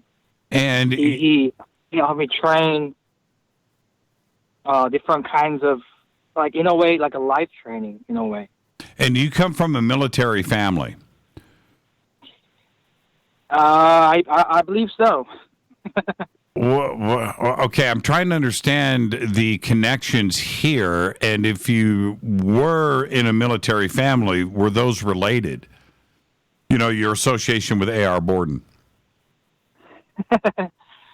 I'll say when my grandpa went to Vietnam War, and I heard that they met in the war together, and I guess my grandpa's also working associated with the U.S. military and South Korean military together back then. So your explain that relationship to me. You're saying that AR and your grandfather met while in the military over in Vietnam? That's correct. Okay. And then they became friends after the war. And then he came to visit my grandpa. But funny thing is, me and my parents were visiting my grandpa. At the same time, he was visiting my grandpa, too. Okay, and now at what point were you starting to get exposed to the Anunnaki side of AR Borden and that entire, because that is outside of everything else that society knows about? When did that start to happen? That started, well, I've been having a lot of questions about people who are not from here. So I've been asking him before he even explained things to me. Because I told him that, you know, my background of my family is Christian and then based off other religion bases. So I had questions about, I know we're not the only one in this universe. There's got to be more than out there. And then that's when he started filling me in about the people who are not from here, like Anunnakis, reptilians, etc., of different 132 different species that we know so far. And when you started to work for AR, and now you're his assistant, and I know that you mentioned an intern type of thing, but with everything that he was involved with at that point, you had to go through the same, I'm assuming, the same security issues. Did you know the full depth of what AR was working on and what his goals were? He told me in time. He said he was working on a lot of, so he called it stuff. And then he explained things to me, what he was doing and why he was doing, what was the purpose of it, doing it. And he told me his side story of how he started it. He told me about his stories behind it, too. So I don't know if I can tell a crash course about the story or I can have a long time for the story. But so far I can tell you, though, he was very... explain a lot about the Anunnakis and the ancient ones back in, and then all the type of different entities that are out there. Well, PJ, you're AR Borden's assistant, and surely you knew about everything that was going on. He needs to put this group together. He's working with the NSA. We've got some very complex things that are happening. Exactly what were you exposed to?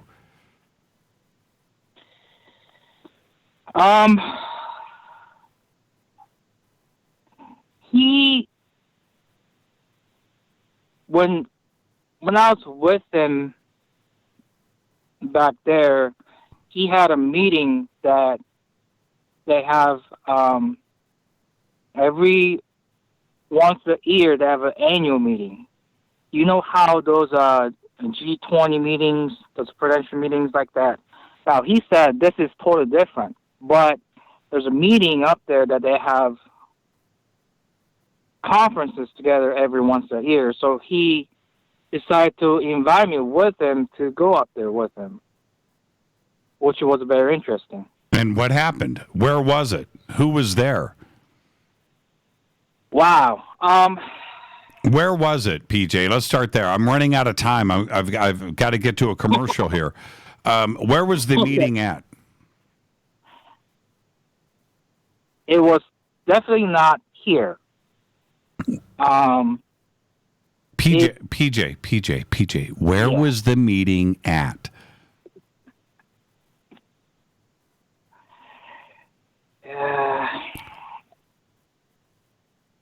Okay. PJ, you have to understand this is live radio, and there's a large audience that's listening right now. So when I ask you a question like that, where was the meeting at? Where was it?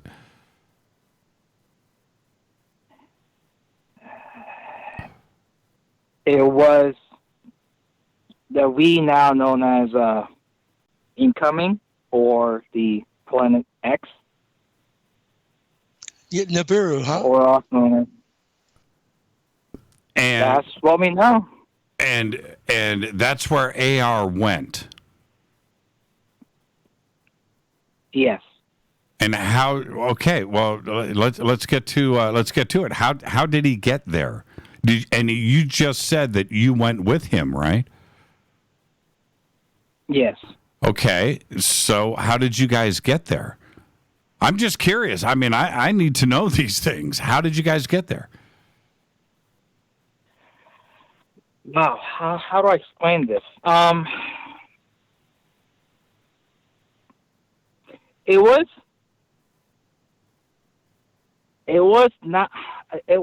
I feel like it was in some kind of a bubble. Not the kind that you. How do I say this? It's a materials. It's not from that we have here.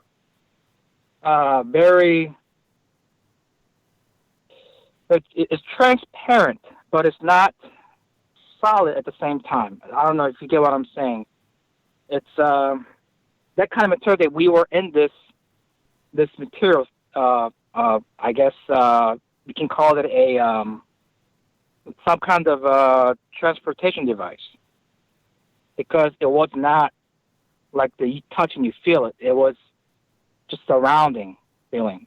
You get what I'm saying? Did you go to a base? It was like it looks like, if you look at those medieval times movies, or in a castle, have a it's like a throne room, but it's a throne room have a table there that is have some kind of stools around. It's like a round table almost. It feels like some kind of granite kind of table, and has some kind of centerpiece in the middle that I can't quite really explain what that was exactly, but there was looked like almost like a shape of a pyramid on the middle piece, that I can say so far, that I can remember. How many times did you do this? I've only got about 60 seconds, PJ. How many times did you make this trip? About twice. About twice or twice? Twice. Twice. And both trips were to Nibiru? And were these a year apart? It was annually, but another time I went to, that I don't know exactly where I was.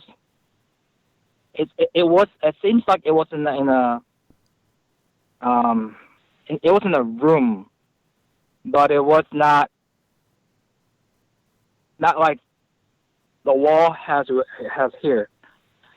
How long? Some kind of room. How long, PJ? How long did you work for AR Borden? When did it? Well, he passed away in 2013. But did you continue within the organization after that?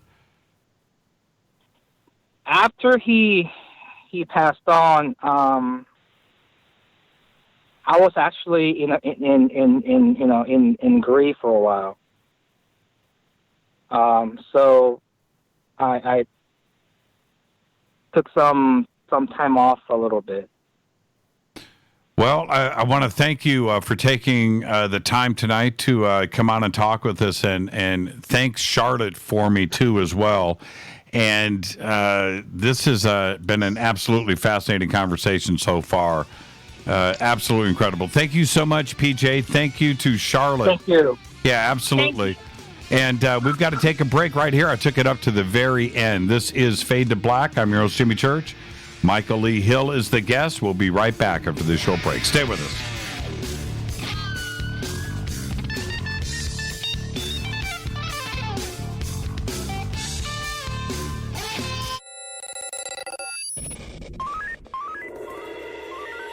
Way out here, we listen to Jimmy Church.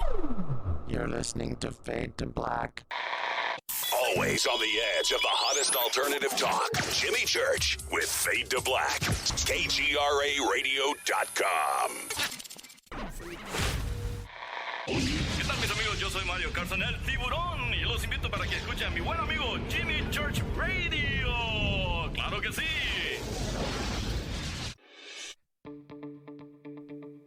Hurricanes, earthquakes, wildfires. This year we've experienced more than our fair share.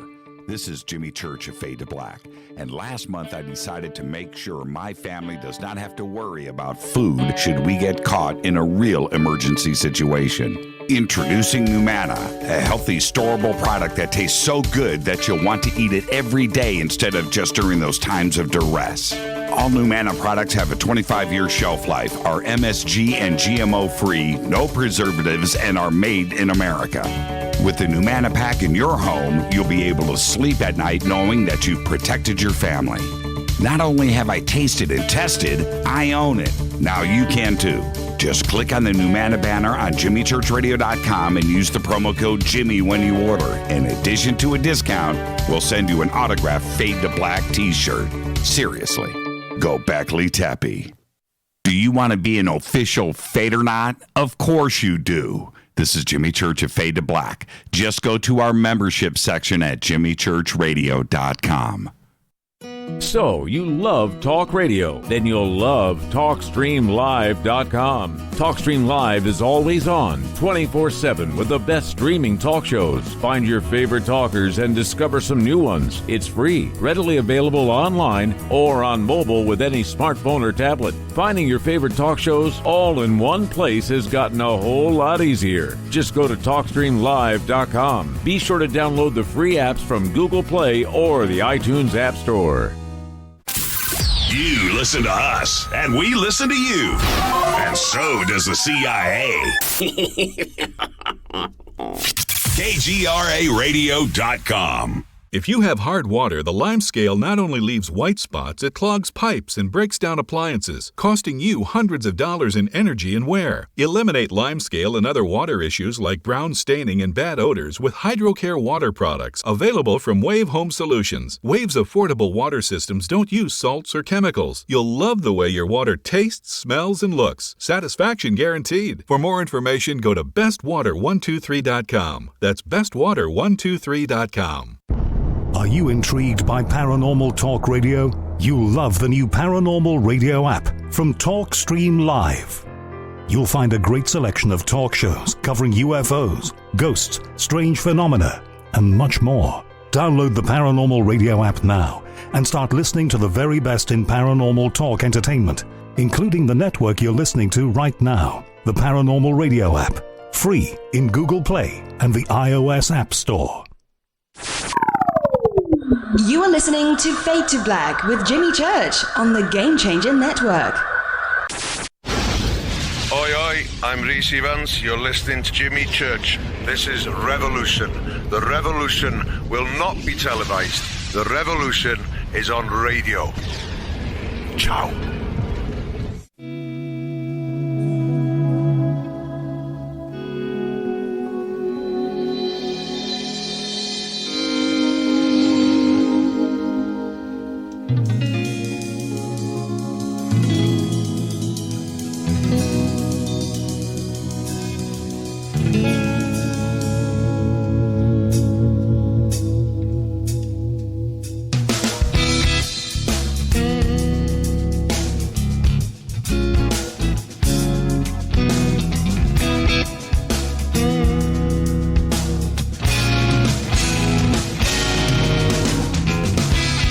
back. Fade to Black. I'm your host, Jimmy Church. Our guest tonight is Michael Lee Hill, and we've got on all the members of AR Borden's beta team. And I want to thank Charlotte and PJ for coming on. And PJ was great, and his information, were right up against the commercial. And I was trying to get some more information out of him as quick as possible. And Michael, I know that you were hearing the frustration in my voice is about. I want to keep it. I've got more questions. Right? I need more information. Yeah. And PJ's great. Just because of military upbringing, some people, radio is not their thing. I totally get that. I totally get that. I'm totally proud of them for coming on. Absolutely. And sharing. Thank you, PJ. Thank you, Charlotte. Absolutely. Yeah. And me, I'm blown away. I learned some things. I didn't know he was ever at a Linkage Institute conference. And speaking of that, two, I think he said. Yes. We've got Karen Christine Patrick on with us. Karen, good evening. Hello, how are you? Thank you. And thank you. And now you are, just for everybody, you're the head of the Linkage Institute, and you also run that Facebook page, and you're documenting everything right now. It's a pretty big job. And there you go. So thank you for taking the time tonight to come on and discuss when it comes to AR Borden for this community, he is maybe even an enigma is the right word, right? Where we don't know much about him. Very important figure in this organization. But he's not with us anymore, and so we have to rely on you and others, including Michael, who's been telling me about AR now for years, and we're all intrigued, right? The man, right? AR Borden. How did you get involved with the beta team in AR? Well, I was, kind of doing my mashed potatoes, this means something experiences in 2009 and 2010. I had some significant experiences in the late 70s, but I had a religious upbringing, so I kind of put all that aside for quite a few years, raised a family. Then I wanted to know. I had a need to know, so I started reading everything I could, and I read a couple of articles of AR Borden in UFO Digest, and I can't remember the first one I read, but the second two articles I read really struck me as resonating true for me, and it was his articles about topological thinking, which has to do with the aliens communicating their concern that we've been kind of dumbed down, and we don't use all the things available to us to solve problems.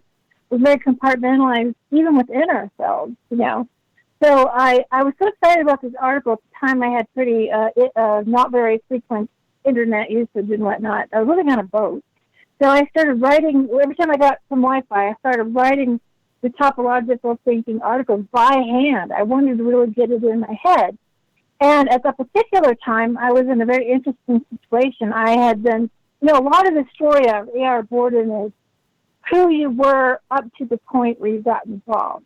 And who I was as an experiencer, but I was trying to sort it out, Right. So I started doing what you call automatic writing in 2009, and I actually made contact with quite a few different beings. And the automatic writing helped me, I'd be writing the phrases and words down as I sort of telepathically felt them, and then go back and read that. And they were giving me a bunch of information about what's going on, in this present era, right? And I didn't understand it, So when I ran into the topological thinking article, I actually, and he called it Topo Think, T-O-P-O Think. You can look that up, Topo Think, AR Borden. You might be able to find those articles. They're still around on UFO Digest. Anyway, then I made contact, and, this is a really complex story. It takes place over a number of years. It's involving what he called Gnosis I was one of the organizers of the Mars Anomaly Research Society conference in Silver City, New Mexico, and one of my presentation was the psychic sentinels, and it was this idea of these Gnosis. So it's like a Gnostic, but it's Gnosis. These are people who are getting information by non-ordinary means. They get clairvoyant and different things like that. Right. And that's what was my experience. I was even being recruited in grade school in that regard. And so it was very complex. And so then we got involved in the beta program, and a good way to describe that is a basically intentional experiment with pairs of people. We worked through a protocol that was written out. Unfortunately, the partner that I had is no longer with us. This person is deceased.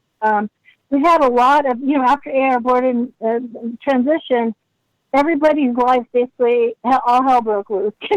I had to leave my situation. I ended up working with Colin Shepard, who's my research and my partner, and edited and worked with Tim Johnson. So I kind of got pulled away over into trying to find out, this mix of information involving the secret space program and the overt, I call it the overt and the covert space programs.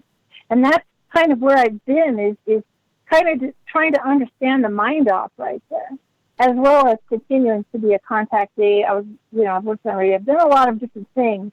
But the AR Borden thing is so complex and I think a bit advanced. You have to sit with it a while, the material. That's where we started the Facebook group, the writings at AR Borden, and Charlotte's at admin, and I'm an admin. We'll make sure we add people if they make a request on Facebook. And just go in the file section, read the files. It's amazing. Yeah, and Karen, what year was this? You mentioned 2009. When did you first make contact with AR? That was 2010. Then I got involved in communication with him. I met Michael, Charlotte, and I were on a radio show together. I pondered my situation coming from a very restrictive religious background, or whether I should come out with my contact experiences. So I did that in 2012. I got on the radio in 2012. Hey, if you're going to come out of the galactic closet, 2012 seemed a good year, Yeah, and I had repercussions for that in my personal life. Yeah. And so, how did you make contact with AR? I made contact with him through, I think the UFO Digest article had his email, and I also connected with him on Facebook. He was available on Facebook. So through email, Facebook, a few meetings. So we had group meetings that was organized by Charlotte. So it depended on what we were doing. Towards the end, we had a lot of interference. We tried different conference software. I mean, this was a thing all the way through. Is interference, intervention, I call it the hassle factor. Squawk, electronic stuff from around phone calls dropping, weird noises, etc., which has been a feature of my life ever since the situation. The other thing going on for me too is being a Gnosis. Actually, I have a background in the computer world. I had a 20-year business in the computer world, pre-internet, so your bulletin board systems and everything.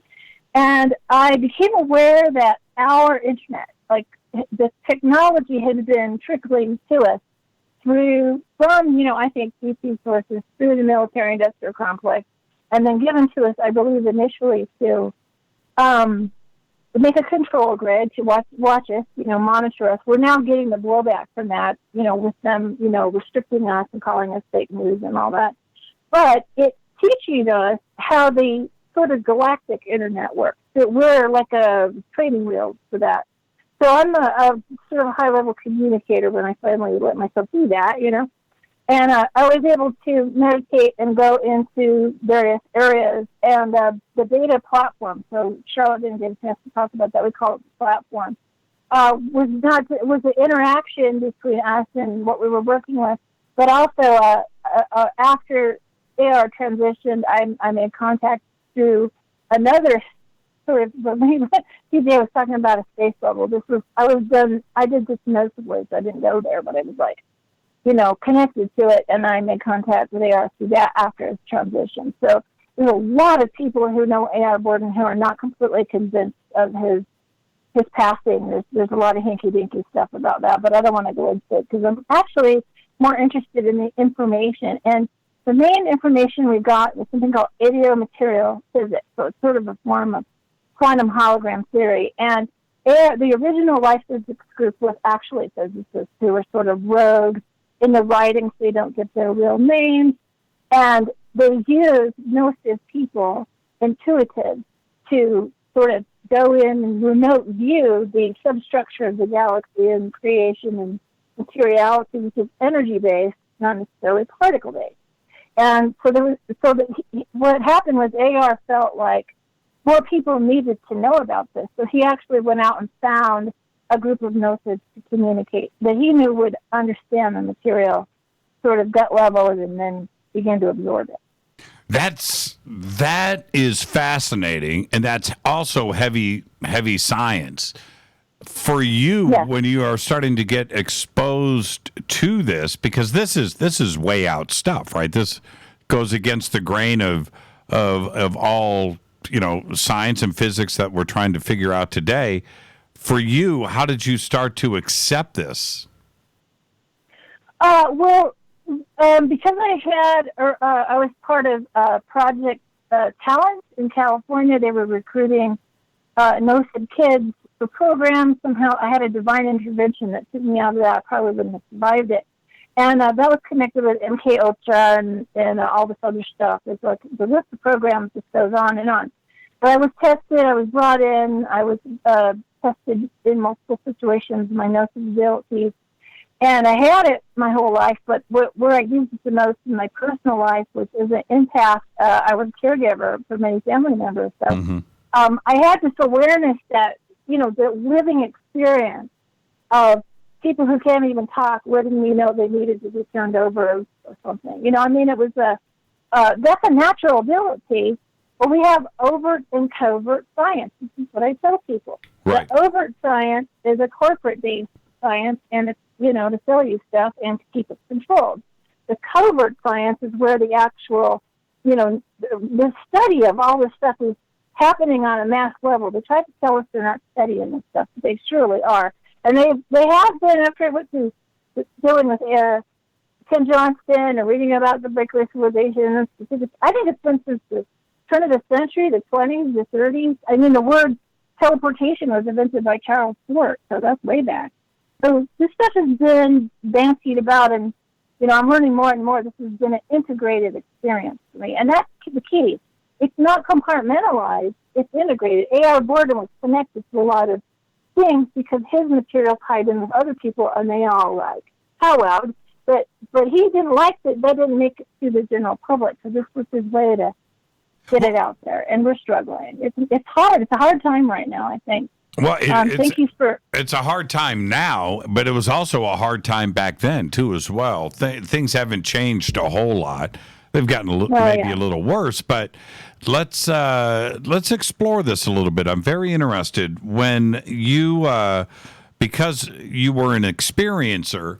The ET question is easier for you to digest and understand. But as you got to get more and more exposure of the Beta Group and AR Borden, what were you told what the goals were for this group, and how much of that were you prepared for? Well, because what happened was I opened myself to be prepared for whatever from my guides. I call them all guides, and there was actually quite a few different entities. Probably the most dominant one for me was I'm Native American, so I go down bloodlines. I've communicated with ancestors, and I found out one of my ancestors was an Anunnaki, and I was like, when you make contact, I wanted to make contact with like a Pleiadian or something like that. Of course, so right? That's everybody's. Yeah. I got a 12-foot tall warrior who's got a wry sense of humor. He called his name Godiva Dash, and I was having that experience as well, starting in 2009. And he began to lay out some things to me about the Anunnaki. They were the biggest thing he said, like the first thing he said to me, was that they were factional. And that's really important to know that they're not exactly all on the same page to do any particular thing with humanity. Wait. Karen, stop right there. Explain what you mean. Well, I'll just tell you straight up what he told me. And it was the weirdest thing he said. He said, when I was 9 feet tall, I didn't think very much of humans. But when I was 12 feet tall, I began to interact with them and saw in them the spark of the divine. And I'm going, what is this 9-foot thing, 12-foot thing? And I was watching Charles Hall, who was in contact with the Nellis Air Force Base, Paul White, and he said that, that they have a late onset or adult onset growth spurt. It's a kind of akin to Marfan syndrome, which probably would have killed Abe Lincoln if he hadn't been shot, or Andre the Giant. It's a not good for you because your height goes up, but your organs are not necessarily increased to handle the extra volume of blood and all those things. Sure. And that apparently is what he had. And what happened was he was interacting with humans, and he showed me some of the interactions, and it was like that we were pets or something. And one group thinks we're like pets or, resources or biological robots. I mean, they don't have real high esteem for what humanity is at its soul core, However, there's another group that recognizes and is looking at this aspect of us, of our soul, our spark of the divine, our ability to, I guess Michael could tell the story of how we're advancing quite fast. And they're a little shocked as they wing back around us. And that was my basis of all these contact experiences I was having. And that prepared me for being open. I think the biggest thing was, okay, let's try this and take the intention experiment to change the trajectory of the Bureau if it's on the collision course. I think the biggest thing for me is a willingness to be open and to learn. That was what prepared me the most, I think. The changing the course of Nibiru from here on Earth, and you hear that kind of stuff from AR Borden.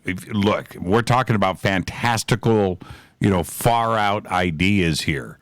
But that was one of the goals of this group, wasn't it? How do you react to that? I'll be honest, it's a challenge to like the whole thing is I've got to work through what does that mean for me, and that's complex. But I think it's more akin to, it's about timelines, I think it's not about moving planets around and, sort of planetary galactic, redirecting it and everything. It's not about matter. And this is key. This whole background of AR Borden was idiomaterial physics. There's a couple of books, ebooks that are available on that Writings of AR Borden Facebook group that are, you just go download them in the file section, and you start to realize that everything is energy-based and thought-based and thought form-based. So now you're talking about not moving material type things, but to think in terms of changing the ideation or data or underlying data, or like you think of a hologram is, I always talk about Shrek, the ogre. He's a construct of mathematics. There's a whole bunch of mathematical things that make him appear 3D. And then when you put him in his forest, he goes into the forest, he's going into a mathematical construct hologram environment. And that's all information. So when we talk with a big debate, of course, is the basics of our reality construct. Is it energetic or is it particles? Well, it's actually thought. It's actually ideation. It's actually frequency. And so the numbers are indicating frequency, and Michael's done a great job talking about cymatics and everything. So it's a little bit, when I began to continue to study what we were doing, as we were changing the ideas about it. No, we don't want to have a big planet smack into us and cause a cataclysm. I don't know anybody who wants that. If there's anybody out there that just thinks that's inevitable, that's like the will of God or something, come on. Why would you do this beautiful creation just to have it be etch-a-sketched? That doesn't work for me. Incredible. And now, Karen, of course, I've just got a couple of minutes, and before we get to the end, I want to take the time here to say thank you. And all of these files are available for download. You've been assembling that over on the Facebook page for Linkage Institute? Yeah, what happened is AR Borden just if he got somebody interested in him, he gave him whatever files he had. So we kind of realized after he passed that everybody had a little different mixed files. So myself and Charlotte put together the writings of AR Borden, and it's not just him; it's also some of the other clandestine, we don't know their real name, physicists who worked on radio material physics. So we just kind of put it all in there, The Linkage Institute thing has been kind of on the dormant side. I think one thing that we have to realize is that I don't think disclosure to me is like the president stands up and says, that the whole ET question is real, because half the people wouldn't believe it's an election year, So it's kind of I think that the disclosure is more like an unfoldment within us, and that's where the action is to me. So it's like when we make some almost spiritual agreements with each other collectively, then we'll have this whole opening up of information and understanding that's waiting for us. And as I've done further research, I really believe that one key component of that is we absolutely have to make a commitment to take care of each other. Advanced civilizations don't have starving children in the streets. That was very uncomfortably brought to my attention. Of course, I'm sensitive to that. By an ET I had contact with, and he asked me that, why do you let that happen? And I go, I don't know why. It's horrifying. And also to agree to be kind to the planet that we're on. If we cannot come to the most obvious agreement on that, I think we're at risk of almost more like imploding, because you begin a death spiral if you can't agree that all life is precious, that it's all the diversity is beautiful and important, and it's all all frequencies are valid in a sense. So we're kind of at a crisis point of that, and then once we come to that realization, I think an amazing golden age universe can open up for us. But it's something we do have to choose, and so that's the crux of our situation now. Karen, thank you so much for taking the time tonight. And I'm watching Twitter. I'm watching my email where everybody is asking where to go and read AR's writings and information. And the Linkage Institute, the easiest place is Facebook. And so we've got those links up right now on Twitter. Everybody can head over there after the show tonight, and I'm sure that there's going to be a lot of file downloading going on. Karen, thank you so much. Did you ever get a chance to meet a Palladian, or are you cool with just hanging out with the Anunnaki now? Well, I've written a book on caseypatrick.com called The Anunnaki and the Moon, which combines my Anunnaki experiences and understandings with working with the archive and information through Ken Johnston. That's a free ebook. You can download it. And I just feel like, I've had a lot of contact experiences, but they kind of combined in like a Greek chorus and call themselves all guides, and they're just continuing to show me what to look at next and to talk about next. Thank you so much, Karen, and enjoy the rest of your evening, and thank you for taking the time tonight for us here on Fade to Black. My pleasure, and thank you, Michael. Yeah, Michael's been here the whole time. He didn't say. Oh, yeah. When was the last time, Karen? I'm listening. Yeah, Karen, when was the last time you never heard Michael say a word? Not very often. We're going to meet him at Stargate to the Cosmos conference, I'm hoping. So that's really great. Oh, absolutely. This will be the first time that Karen and I have actually met in person. We're both speaking at the Stargate to the Cosmos in New Mexico next week. So, Karen, I'm so looking forward to getting to hang with you. I want to go. Oh, dude, you awesome. show up and we will get you in. And there's so many great people. Michael Tellinger, man, the list goes on. It's a 4-day event. If you want to come, just message me. I will make that happen. Oh, man. Thank you for the invitation. Karen, thank you so much. Thank you. Have a great night. Thanks, Karen. That's Karen Christine Patrick. She is head of the Linkage Institute. This is Fade to Black. Our guest tonight, Michael Lee Hill.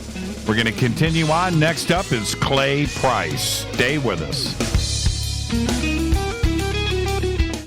everybody, this is Rob Halford, the Metal Guard on JimmyChurchRadio.com. This is KGRA Digital Broadcasting Station, Salt Lake City, Utah, Van Buren, Arkansas. Poor water quality is a major health issue, and it's only getting worse. Municipalities can't keep up, standards have dropped, and pollutants are increasing. Where does it all end? It ends by keeping the pollutants outside of your home with HydroCare's advanced systems available at Wave Home Solutions. No less than the best purification materials and processes have been developed by HydroCare to provide you with healthy, clean water for drinking, cooking, and showering. HydroCare far surpasses the competition in removing chlorine, odors, iron, lead, chemicals, limescale, and much more. Don't settle for less when it comes to your water. We'll take care of the toughest water problems for you, whether it's from a city or well source. Satisfaction guaranteed. For more information, call 888-997-WAVE. That's 888-997-WAVE. Or go to bestwater123.com. That's bestwater123.com. Wave Home Solutions for a healthy, comfortable home.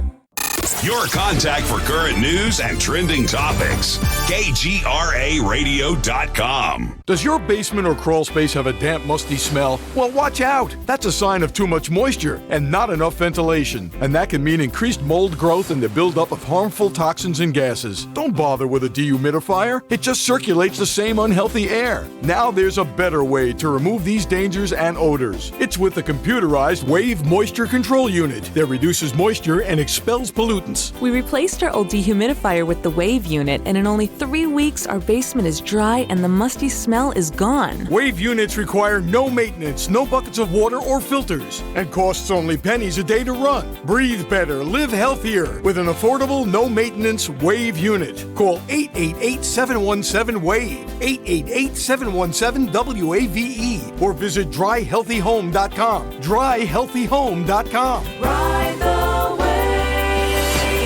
Wave Home Solutions for a healthy, comfortable home.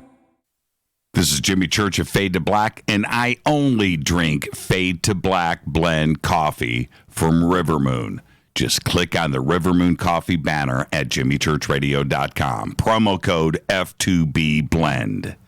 So are you tired of being tired? Well, then it's time to get the tea. Hey, it's Lisa here to tell you about this all-natural, all-organic tea I've been drinking that has had great results for over 20 years. It's called Life Change Tea, and it's specially formulated to help detoxify and cleanse your kidneys, liver, colon, and blood all at once. The colon is one of the most ignored organs in the human body. The faster that waste is eliminated from the body, the less time that waste sits in our intestines, spreading toxins to our bloodstream. This tea helps cleanse chemicals caused by outside intruders from our entire digestive system. And get this, weight loss can be a side effect. And with continued use of the tea, you can experience clearer, healthier, younger looking skin, increased energy, and a happier outlook on life. So if you're tired of being tired, get the Life Change Tea at getthetea.com. That's getthetea.com. And like me, you'll be glad you did. Did you know that when you're on the road with limited data or Wi-Fi available, you can still listen to every minute of Fade to Black by just calling 605-562-4482. No smartphone, app, or internet needed.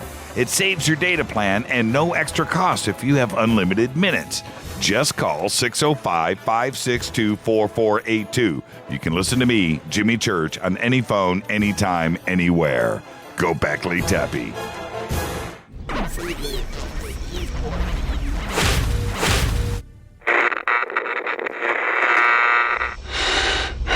You want to know a secret?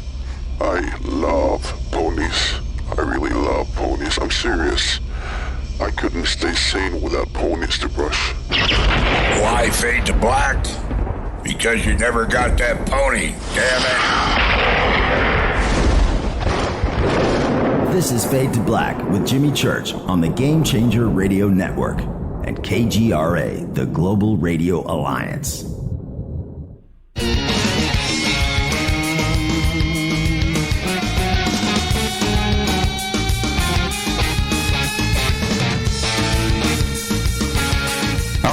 Welcome back, Fade to Black. I'm your host, Jimmy Church. You can follow me on Twitter at JChurchRadio. Having a little fun during the break because up next now is Clay Price. And, of course, our guest tonight is Michael Lee Hill.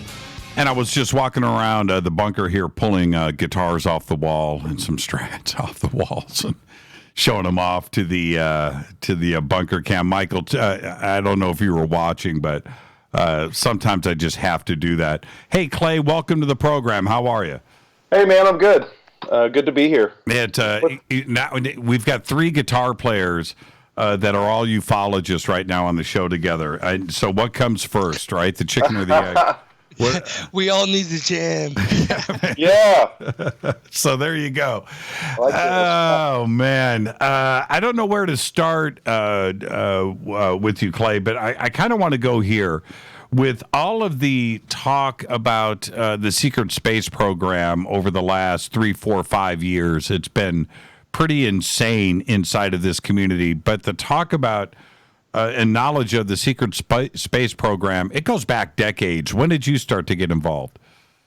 Well, for just my perspective as far as this conversation goes, like I really am more of an experiencer and also more of a not so involved in the ufology and the space program and things of that nature, more on just human development and our capabilities as a species, along with a lot of the physics to back it up. So I was immersed in the technical data, but I was also a personal experiencer of the protocols that we studied, of which Michael and I studied along with Karen and PJ and Charlotte and some other people that were in our group.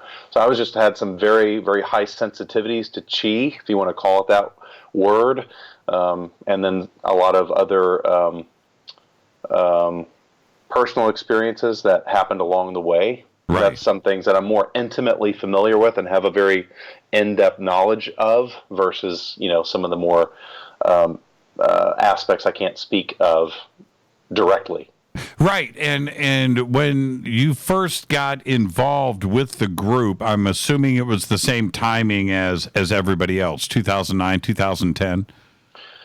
Yeah, same timing. I came across some of the Wingmakers interviews I had accidentally downloaded. For your audience, it was just a disseminated article that had some interviews, and some of the physics were discussed in that interview that were really technical and very fascinating to me. Right. And because the technicality was so specific, it was very resonant to me, and that made me want to research further. I came across a single forum that AR was hosting that was kind of a closed forum, and he had some of his partners that were helping run it and field questions, and I got in touch with one of them, and he kind of became somewhat of a coach over time. He helped me through some of the protocols, meditation protocols, and as I started to have experiences and became more sensitized as I went along, that was when I was introduced to AR directly, and we had conversations via email and Skype about what it was I was experiencing and how to kind of hone in on some of the techniques, essentially, to kind of quiet mind and but a lot of the information was based, when we talk about the ET agenda and stuff like that, a lot of it's based on our own evolution as a human collective.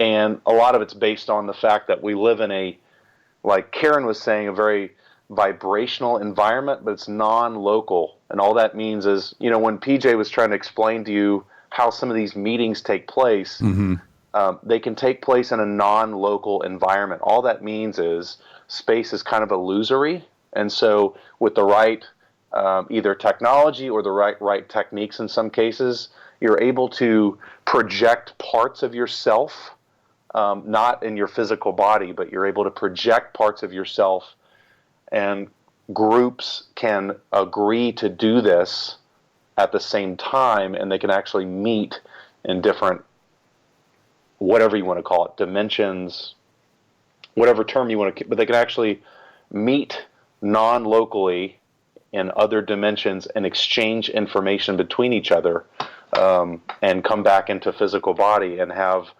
novels of information exchange without them having to physically speak or read a book or anything like that. It's kind of like you can download information to one another. Sure.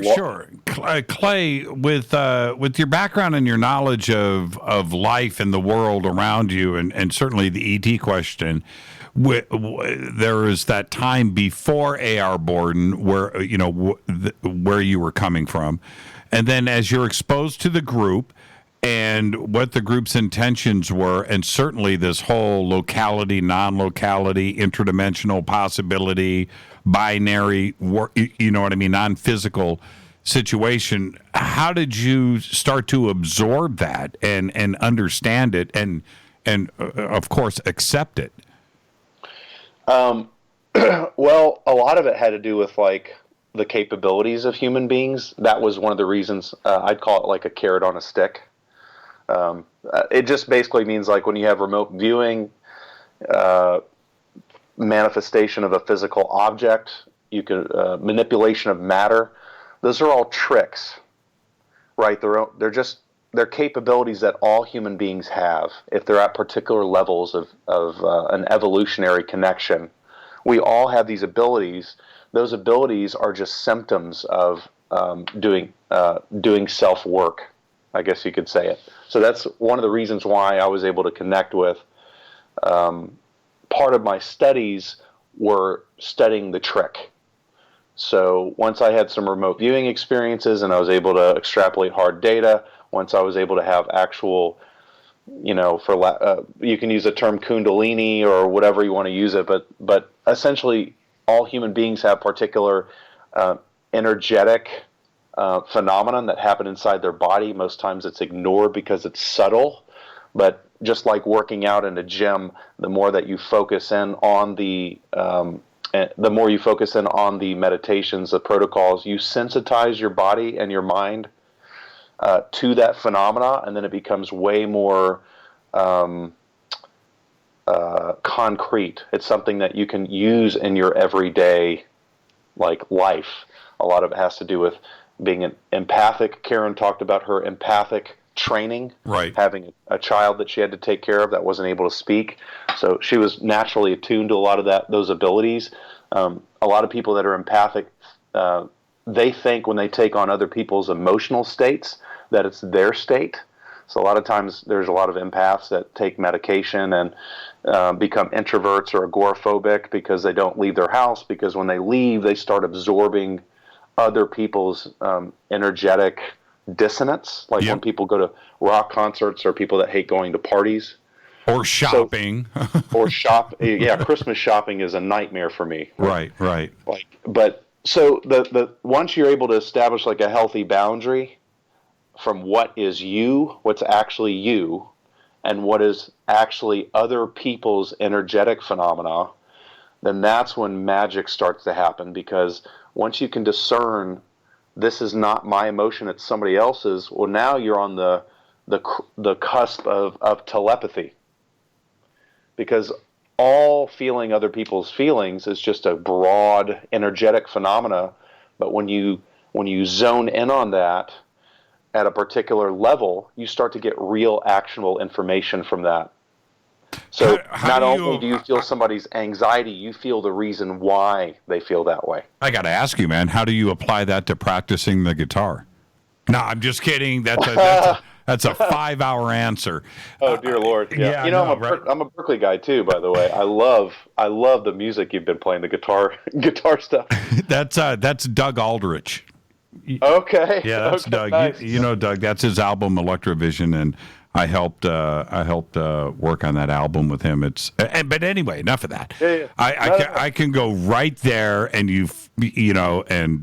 trust me, you need to steer me off of the guitar. So let me ask. But Clay, the important question here is, as you were brought into the group, and now you're introduced to AR, what was your function? What was your gig in the group? My function was to establish meditation protocols and sensitize myself to some of these capabilities that all human beings have. So I was put in a control group, and then at some point I became a technical, whatever you could call it. I edited technical papers for them. We had conversations about, some of the Linkage Institute stuff, and we had engagement meetings. This is something that all the people that, have been on the call are familiar with, where we actually had interfacing exercises with Anunnaki. The reason it's something that's very difficult to articulate on a radio show is because something that's so intimate and personal is very difficult to share and articulate. So it's like having a very deep, intimate, loving glance from your wife, and you feel it, it's there. Information is exchanged, but it's not something you can articulate very well on a radio show. So that type of information, those types of experiences I've had, but it's not something that's extremely easy to extrapolate on. Sure. In some way, shape, or form. But that was part of my duty, was to have these interfacing exercises and also to go through some of these meditation protocols, of which when I started having some of these energetic phenomena, that's when it became very real and known to me. I wasn't reading any books anymore. I was having personal experiences daily, and not something that you can really share or exchange with another human being unless they've been exposed to it. And so part of my job was to learn and then also have engagement emails asking, well, this has occurred, these flashes of, why are my feet numb, stuff like that. And then I had a coach that would say, don't stop. That's part of your body acquiescing, acclimating. You're having flashes in your mind's eye while you're walking down the street because you have trauma built up in your neck or something. And largely in part because the reason human beings have not evolved in the degree is because we've been so heavily traumatized. And belief systems and trauma are part of the reasons why we don't have access to a lot of higher dimensional information. Right. It's been trained out of us. But when you go through some of these meditation protocols that are no secret, anybody and everybody, it's just a matter of time in. You just have to take the time to do it for longer periods of time. You start to push, energy builds up in the body and in the body cells. They start to push on where these traumas have physically embedded themselves into the human body. And what happens over time is you start to purge. And when you purge, essentially you're leaving room to your central nervous system has these dormant pathways that are open when you're born. They become dormant and unused as you get older. Mm-hmm. And then once you start pushing on some of these areas and clearing them, then you start to have more sensitivities that are more noticeably as like what people would use as like an empath or a clairaudient or a clairvoyant. All it is just information that's always been there, but essentially it's been trained out of you to pay attention to it. That's part of my job. Well, and I want to bring you back on the show at a later date where we can actually spend some time discussing this, because it's a very important subject, and just like you said, you just can't extrapolate what's really going on in a brief context. You just can't do it. We have to spend the time to do that, and the invitation is there right now. But let me go back to a comment that you made, Mr. Empath, earlier. Okay. Let's back up for a second. You said that there was a moment of clarity for you as you were going through these exercises where, I'm going to paraphrase, you had like a holy crap moment. This is actually real. And you had to deal with that. Share with us what that moment was. First of all, Michael, what's up, man? Hey, Clay, man. I'm just amazed. It's so cool just to be able to sit back and listen to you guys impart your wisdom. I'm just like a proud team member over here.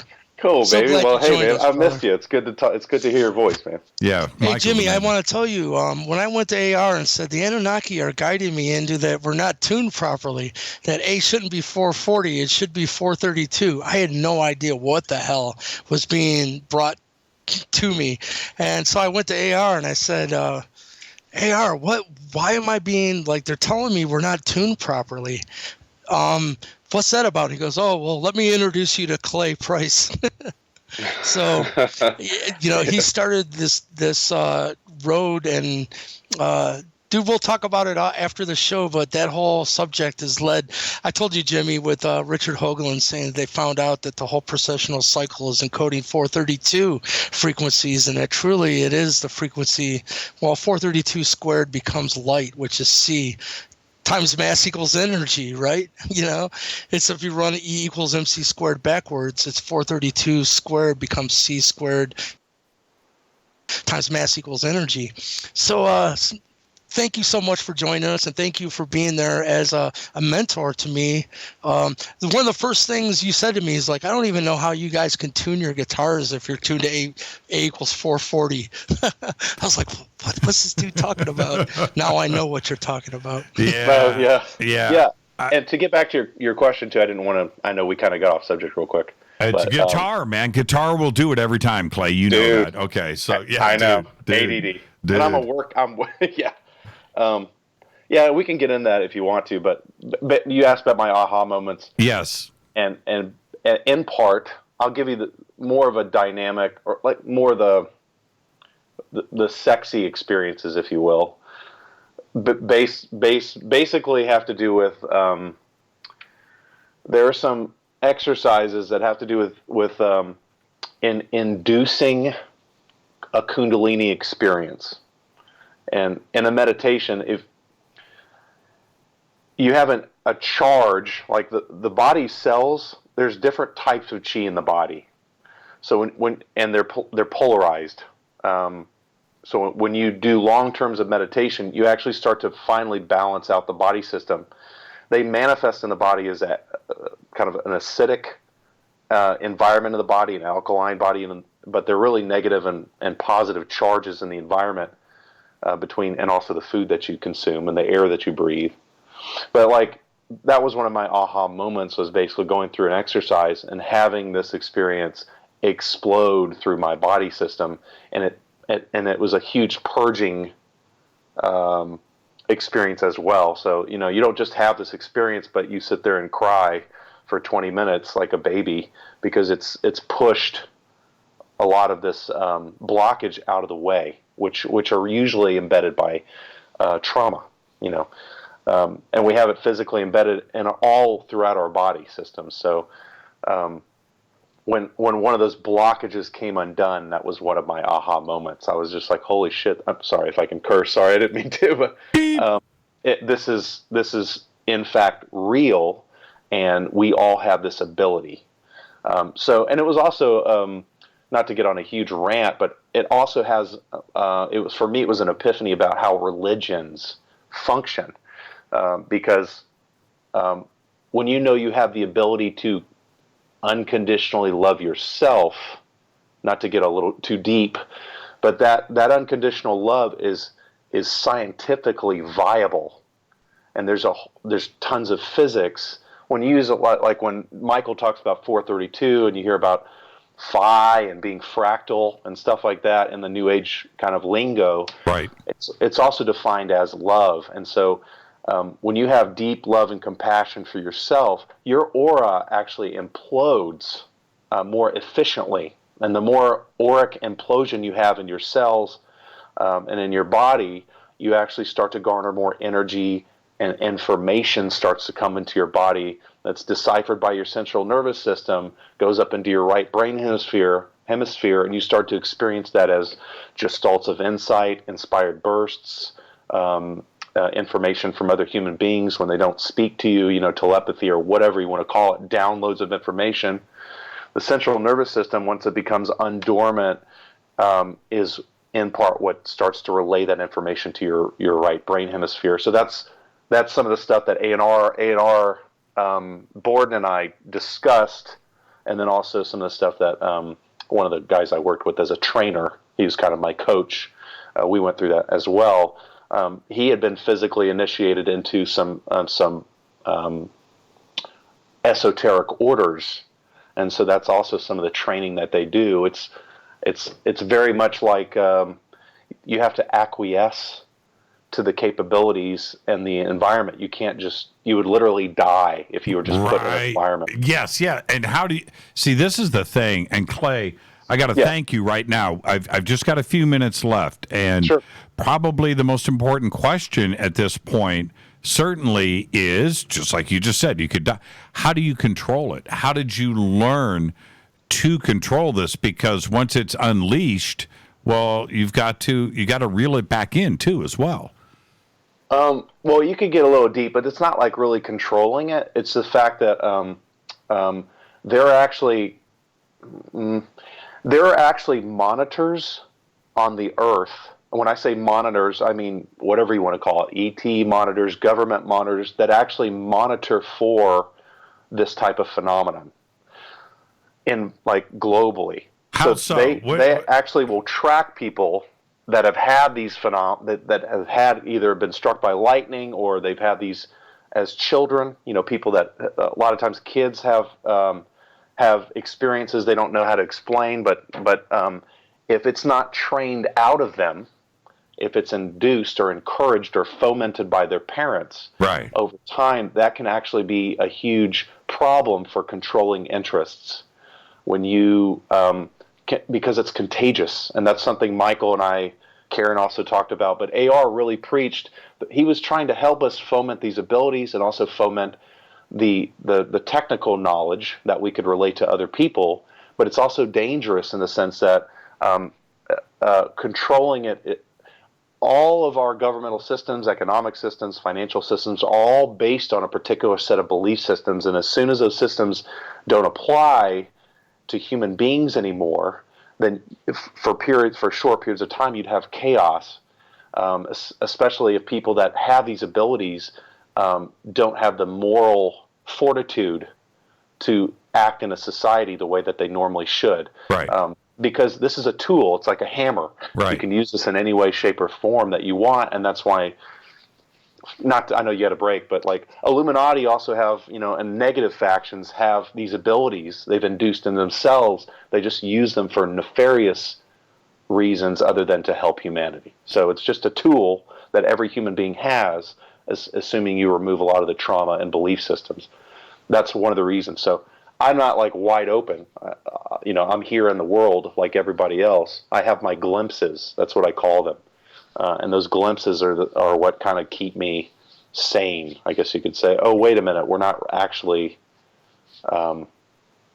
It's not a sad reality that we're in. Karen just tweeted. You don't have to comment, but she goes, "He's talking about the psychic sentinels." That's what she cannot help herself but jump into the conversation.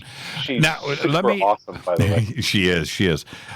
One last question. And when we're talking about AR and the group and some of the languages here, there are some out there, Clay, and I know you've heard this, that would say this is borderline cultish. How do you respond to that? Well, is gravity a cult? Could be. Because gravity just is. This is just something that we are, and it's a natural, very natural state for us. So this is just one group that decided to get together in a secret way and try to help foment some of the abilities, but there's no religious angle or giving your power away angle as there usually are in religious or cultist groups. Right. We're the empowered ones, and we've been given just a little bit more assistance and encouragement to develop some of the abilities that we all naturally have. The only danger is if it happens too fast. A lot of times what will happen is you'll disappear, or you'll be in a car wreck, or something will happen to shut down sharing of that type of information. Most people are not ready for this. And so that's why groups like us had to gather and get together to encourage each other and kind of give each other love, because we're all spread all over the place. And there's nobody else to talk to about this stuff as soon as you have a particular experience. One last question, Clay. What's your main axe? My main axe I just bought is a Sewer Classic Pro, and I told Michael I'm playing a wedding band. So this past weekend I played in played in Virginia. Can't remember, Chesterfield, Virginia, Friday night or Saturday, and then Sunday I played in Charleston, South Carolina for 2 different weddings. And I love this guitar, man. It's awesome. Right, man. I would nice. Wait, and I play a Kemper Profiler, by the way. Oh, those. Hey, I wish I could afford one. It's which one do you have? I have the toaster model, and I bought it from a dude in Canada, and he gave me he had bought a ton of those Michael Britt profiles and Dumble amp profiles and all kinds of stuff. So I used that, and then a music studio guy that runs a studio here bought a Kemper, and we've been swapping profiles. But man, it is just for live gigs and studio. I mean, it's just you plug in and play, man. Do you even have a cabinet, or do you go straight to the PA? Well, both. I actually have an Atomic CLR. Right. It's a flat frequency response monitor that I use for stage. And then I have a Shure wireless GLXD system, so I can run around and play solos on the dance floor, which is awesome. But but I go straight on the board. Yeah, it's amazing how that sounds today. I mean, it wasn't that way 15 years ago, but now it is getting really, really good. Clay, John Mayer says they're scary. It's really that good. It's no joke. Clay, I've got to get you back on the show. I'll reach out to you about that, and we'll do a full show together. And I really look forward to it. Thank you so much. I'd love to. Yeah, and Michael, a pleasure. I hope we get to hang out at some point. I tried to find him in Michigan on a road trip from Canada, but we didn't get to hang out. I missed him by like an hour and a half a road trip. Thank you. I can't wait, brother. Hey, dude. Thank you so much, Clay. Now go shred for a while. Yeah, all right. Thanks, Jimmy. Love to be here, man. I'll talk to you, man. Great conversation. And now I've got to take a quick break. Let's do that. Our guest tonight is Michael Lee Hill. We've got everybody here from the AR Borden beta team. And coming up next, who do we have next, Michael? Oh, Joshua. Joshua's up next. Michael, you stay right there. Cool. I know, right? It's a great show. Great conversation. I'm your host, Jimmy Church. This is Fade to Black. Stay with us.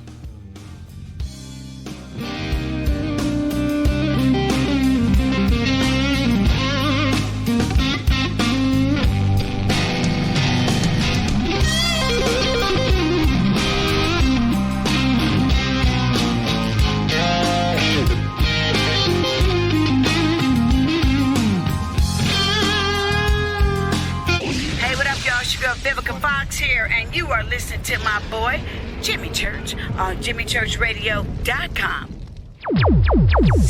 Despite popular opinion, reading a book will not make you smarter, but listening to Jimmy Church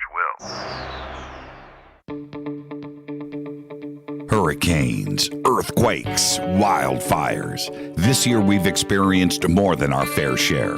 This is Jimmy Church of Fade to Black, and last month I decided to make sure my family does not have to worry about food should we get caught in a real emergency situation. Introducing Numana, a healthy, storable product that tastes so good that you'll want to eat it every day instead of just during those times of duress. All Numana products have a 25-year shelf life, are MSG and GMO-free, no preservatives, and are made in America. With the Numana pack in your home, you'll be able to sleep at night knowing that you've protected your family. Not only have I tasted and tested, I own it. Now you can too. Just click on the Numana banner on JimmyChurchRadio.com and use the promo code Jimmy when you order. In addition to a discount, we'll send you an autographed Fade to Black t-shirt. Seriously, go Beckley Tappy. This is Jimmy Church of Fade to Black, and I take Life Change Tea supplements every single day. It's what I do. Click on their banner at JimmyChurchRadio.com. When you take the beans from Central America with dashes of Indonesian and African mixed in and then roast it to the dark side of Fade to Black, you create the ultimate brew of fringe. Introducing the Fade to Black blend from Rivermoon Coffee. Yes, Rivermoon's darkest customized roast was created for the love of Fade to Black. The alchemy of masterful roasting and smoking the beans is in every sip of this full-bodied, dark Java. I need my coffee dark. deep with distinct bittersweet chocolate highlights, just like the bunker. Leaning further into the darkness of the roast is Fade to Black Blend from River Moon Coffee. Just click on the banner at jimmychurchradio.com and use the promo code F2BBLEND for 15% off of your order today. Go Beckley Teppy. Hi folks, CBD is the home run hitter for health right now. Why, you ask? Because of what it does for the body. Unfortunately, I can't tell you all about the benefit. You know, there's reasons. Do your due diligence and log on to ancientlifeoil.com. That's ancientlifeoil.com. Ancient Life Oil uses organic ingredients and is blended in coconut oil for some of the best benefits. Legal in 50 states and non-psychoactive. Log on to ancientlifeoil.com. That's ancientlifeoil.com. This is Jimmy Church of Fade to Black, and my family is safe because of Numana Emergency Food Storage. Just go to the Numana banner at jimmychurchradio.com. Promo code Jimmy10. Are you intrigued by Paranormal Talk Radio? You'll love the new Paranormal Radio app from TalkStream Live. You'll find a great selection of talk shows covering UFOs, ghosts, strange phenomena, and much more. Download the Paranormal Radio app now and start listening to the very best in paranormal talk entertainment, including the network you're listening to right now, the Paranormal Radio app, free in Google Play and the iOS App Store. This is Kristen, Erica, Brittany, Gabby, and you're listening to JimmyChurchRadio.com. It's not a lifestyle we chose. We were born this way. KGRARadio.com.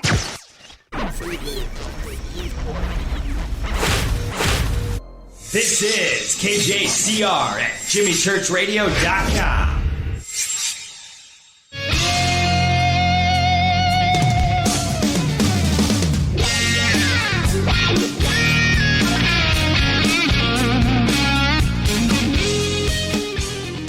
What an amazing show tonight. I have learned so much. Michael Lee Hill, man. Michael, you bring it, my brother. You really do. Thank you for having us. Tis the season. Oh, man. It just, and we even got some guitar talk in too as well. But what a fascinating show. And I know that the Fadernauts and the audience out there is putting this all together. And this is what's most important, Michael, is the audience gets together on the show each night in mass for a presentation like we're doing tonight. And it's a rare thing out there. There are a lot of choices that can be made for shows like this, but they gather here, and wow, what a show. Just what a show. And now let's bring on Joshua. Joshua, good evening. Hey, good evening. How are you guys doing? And Joshua. Hey, Josh. Hey, what's up, Michael? We got a rule. What's your last name? Kent. Joshua Kent. There you go. Yeah. Okay. Joshua, welcome to the show. We've got, this is the last segment, and we've got, a hard ending to the show tonight in about 23 minutes. So let's get in as much as we can. Let's go straight there. What was or is your function in the beta team with AR Borden? Like everyone else, I was a team member. Before that, I had kind of gotten in touch with them because I was interested in the life physics and some of the things that they were talking about, like manifestation, remote viewing, that kind of thing. And I'd gotten in contact with them a couple of years prior to, and I didn't know at the time anything about their group or what they were doing, but I did have an intuitive sense about what was going on and even who he was. So to be honest, I was a little paranoid, but I was also, I felt like intrigued and that this is somewhere I had to go. And so for a while I was kind of, trying to practice more like manifestation and remote viewing and things like that at the time. And I had some pretty interesting experiences that at the time kind of frightened me in the sense that this wasn't something you take necessarily lightly. You really have to kind of be responsible when you do it and take it gradual. So yeah, I kind of talked to him for a while, and then he told me to get download one of his books. By the way, they're at lulu.com. I believe AR Borden has some of his books on there. And one of them is called Something from Nothing, which is all about the physics of, reality in general, how it manifests, but also how we do that every single day of our lives, and that it's a skill that can also be honed and, in a sense, trained.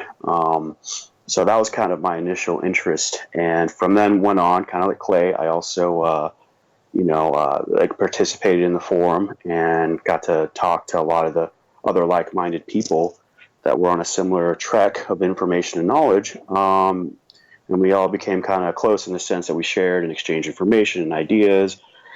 And it was then after I started emailing him a little bit more, we just got closer. And then it was towards the beta that I would say all of us got a lot closer. It just felt kind of like you were just like you've met these people before, and it was very natural. It was a very natural kind of resonance. So yeah, that's kind of where it came in. I've always been spiritual, also scientific minded. I've always been interested in where science and mysticism meet. The esoteric stuff, quote unquote secret knowledge, in my opinion, and these are things people can use and are natural to us, and that we all it's our inheritance that we all should be able to do these things. So yeah, and a lot of that, also the other side, the conspiracy side, and yes, ETs have always been an interest of mine as well. I've had a lot of experiences that are weird, that range from non-local, interdimensional, some physical, and there's a lot of memory jogging, a lot of things I still don't remember or know exactly, so I don't want to quite pinpoint that, but I feel that they are there. So yeah, that's kind of how it all began, I think. And then you get, the beta team gets put together. AR is leading things. At what point did AR choose to expose you what the intention of this team, what the goals were? What happened? I would say in a meeting, in a conference, and he's a very intelligent person. He knows what he's doing. He's been doing things like that for a while, and so he's very careful also in how he kind of talked to us about all of this. And it's also for everyone's safety as well as an acclimation and see how much we get intuitively as well, which we all did. We all kind of experienced very similar things, also very different things, and it kind of we all kind of just resonated. So yeah, I would say when we all kind of got into a Skype meeting and began to talk about things, it became very natural. And there were other things too. Prior to that, he seemed concerned with something that was going on a planetary level, but he didn't really say anything. It was kind of something he talked about. And it wasn't until I reached out, I felt like I had to reach out. It was really weird. I just felt kind of empty and like there was something I was missing. There's something that I wasn't doing that I needed to be doing, but I didn't know what it was. It was kind of like that really empty, unfulfilled something, And so I finally got in contact with him and I asked him how I could help. And that's when he just kind of shot me right in there. And I honestly don't think I felt, it seems like all of it isn't crazy, and really hard to believe. And it is. But at the same time, internally on a spiritual level, I felt like this is just where I had to be at the time. So it almost kind of came naturally, or it just felt natural, meeting, everyone, talking to Michael. Oh, and before that, I had read some of the things Michael had said. And I felt like that was a trek that I had to follow as well. I was reading some stuff on the internet. So all of a sudden, I'm just shot into a team, and my partner's Michael. And I'm just like, oh, okay, this is not a coincidence. And did you have a title? Did they give you one? No. I mean, sometimes some of us, like, if you want, like research associates or, Gnosis investigators, different people were doing different things. Sometimes, being trained, or also training themselves, really, because that's really. AR always wanted to push like people kind of earning their abilities and their knowledge, and that is how we do it anyways. There's really no other way. So yeah, it was more like people were associates, and then they, depending on what their proclivities were and what they were good at, they would have different things. But later on, after this, we kind of kept in contact and stuff, and there's a lot of things he wanted to do, which I'll discuss a little bit later. But he kind of wanted me to edit some of his stuff, kind of be an editor for some of the things that he wanted to do. For example, he wanted to get some of the medicine, if you will, that they were doing out there, and not just necessarily on the internet, but to different, medical institutions and, maybe even scientists. I'm not entirely sure because it never happened.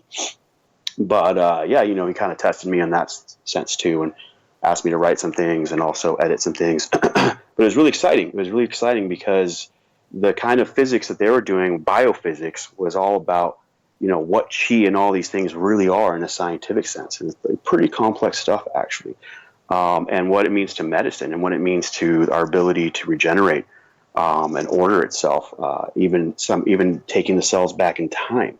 So reverse maladies, reverse, all these different things, Kundalini, and put them in a scientific format, and then, what the stuff is and how it works. So anyways, that is a title. It was kind of like an editor kind of thing, research associate. But we didn't really use that many titles at the time. It was more just like all of us doing what we had to do at the time. Did you wonder about who was guiding AR and that there may be other government institutions involved that were going to take this data and use it for something else?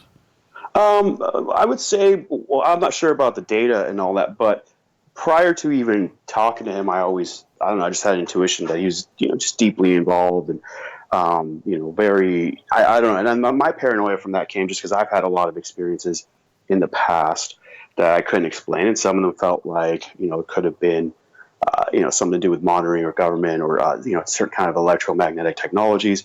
And also with entities that weren't always very nice. So I was kind of paranoid.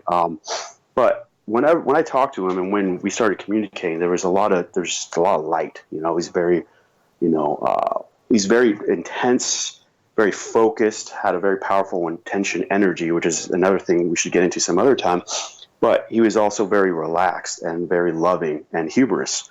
Now, in terms of any of that guiding going on, I mean, if it is what what we're all saying it is, then that's probably inevitable that there was a lot more involvement from not just necessarily government or anything like that, but I'm talking about on a higher level even other entities that were also organized, involved, and guiding and watching and seeing how this all plays out. I think a lot of it was also an experiment to see what all of us are capable of. And because in terms of, in my opinion, from my perspective, extraterrestrials, a lot of them use what they call thought technology.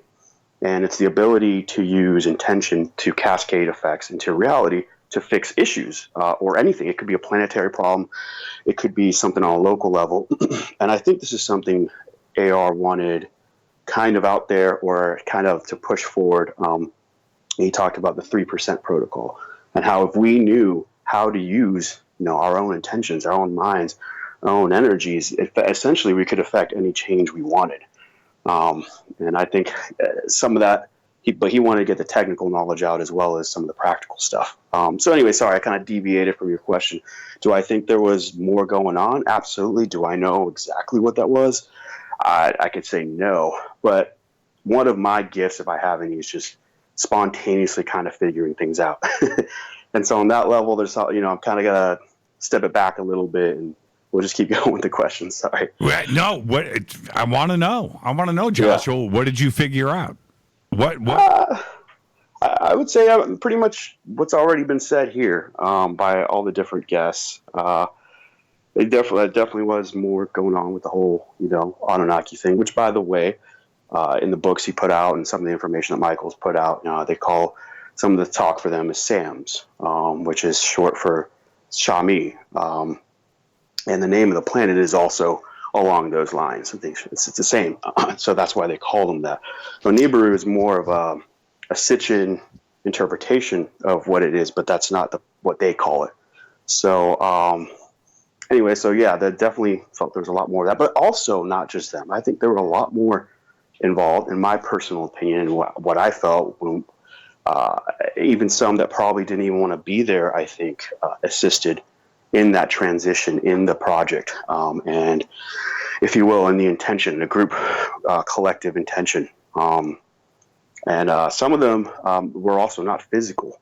They were, and he said this too, they were onto-energetic. They were existing on a higher plane of existence, I guess is how you would say it in New Age terms, or in a higher level of manifestation, as he would say, or a higher space-time ratio. These are beings who evolved beyond bodies and were more of collective gestalts of consciousness, but could project and materialize bodies. Well, it depends. There were different kinds. Some could, some that couldn't. But they were also very involved. And I believe, this is just my personal perspective, that some of them were from Lyra, which is, if you've read the literature out there, very connected to humans in general, Pleiades and, Sirius and all the way down to Earth.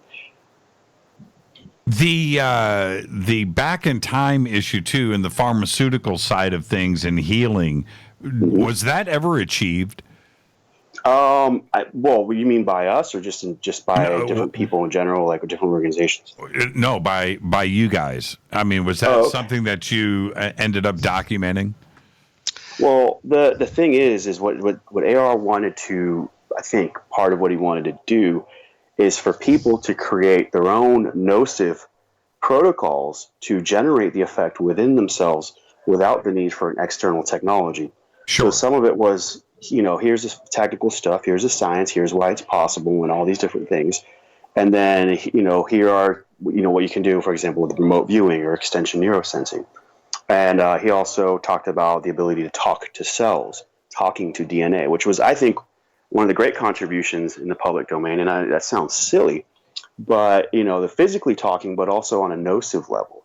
When you get to a point, where you're able to meditate in a certain way and perhaps even extend your consciousness, you can, instead of extend your consciousness to a target, let's say, some random guy somewhere, or the Eiffel Tower, you could do it with your cells, and you could get information about your cells and what was going on, and a way to train that, which he called the enteric brain, which is the fourth mind, he'd say. And to do that, it did involve kind of moving the typical programmed linear thought constructs and sensing that we use and moving back into a kind of knowingness. But the difference is with that knowingness was actually real raw data and intel that could actually be very complex, but we had to learn how to reconnect that, how to bring that out. And he also said that was a part of intelligence acceleration, which is another reason why I got interested in his work. Because they say, who doesn't want to be more intelligent? Who doesn't want to be, have that edge, if you want? But for him, it was more like functioning on all pistons. It was not just your intellectual brain, it was your enteric brain. And he actually told me a couple times in regards to skills like manifestation or remote viewing, almost entirely in the beginning process, at least, you had to move your intellectual mind out of the way. And he'd say enteric mind, that's where a lot of this godlike ability is. And I don't mean to say in a religious context, but it's a processing power of the cells, the DNA, the gut, the heart, all those things is incredible. And there's a physics and a science to all that. And if we knew that, we might take that more serious in mainstream, and we look at it less as metaphysical, jargon. Do you think with this communication with the Anunnaki and the sharing of information, certainly these meetings and the conferences and the linkage and with that and AR's connection directly back to different government organizations, that it was those organizations, whether it was the CIA or the NSA or the Navy or the Pentagon, that is actually what was going on, that AR was putting these groups together to have the communication happen and then turn around and share that information, and maybe even that's where some of the funding even came from. I don't really know that much of that, but it's possible that, any sort of contractor might, depending on, not necessarily the need to know, but the actual need of those contractors and whoever's involved to know that information, yes, or even if there is some sort of oversight, those things I don't know, but that would not surprise me, especially if it was organized and it was something as big as that. There needs to be some sort of information relayed to know, what was successful, what wasn't, how, things went, what was the effect, and of course, undoubtedly there'd be groups that, wouldn't want any of that to happen, and would, want to steer that in their own way. Because as Michael mentioned earlier, perhaps there are groups on the world who, would rather have a more tumultuous past with more disastrous effects as a form of perhaps population control or even other things. And that's one other thing I want to say, by the way, that AR frequently said that our population is actually, in a sense, a gift in the way that every mind is an engine of manifestation.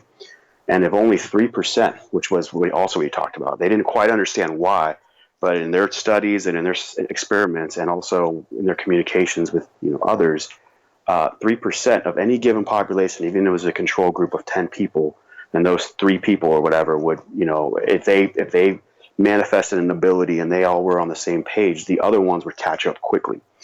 And so this is also very important for, I think, in terms of the mass consciousness and everything that's going on today.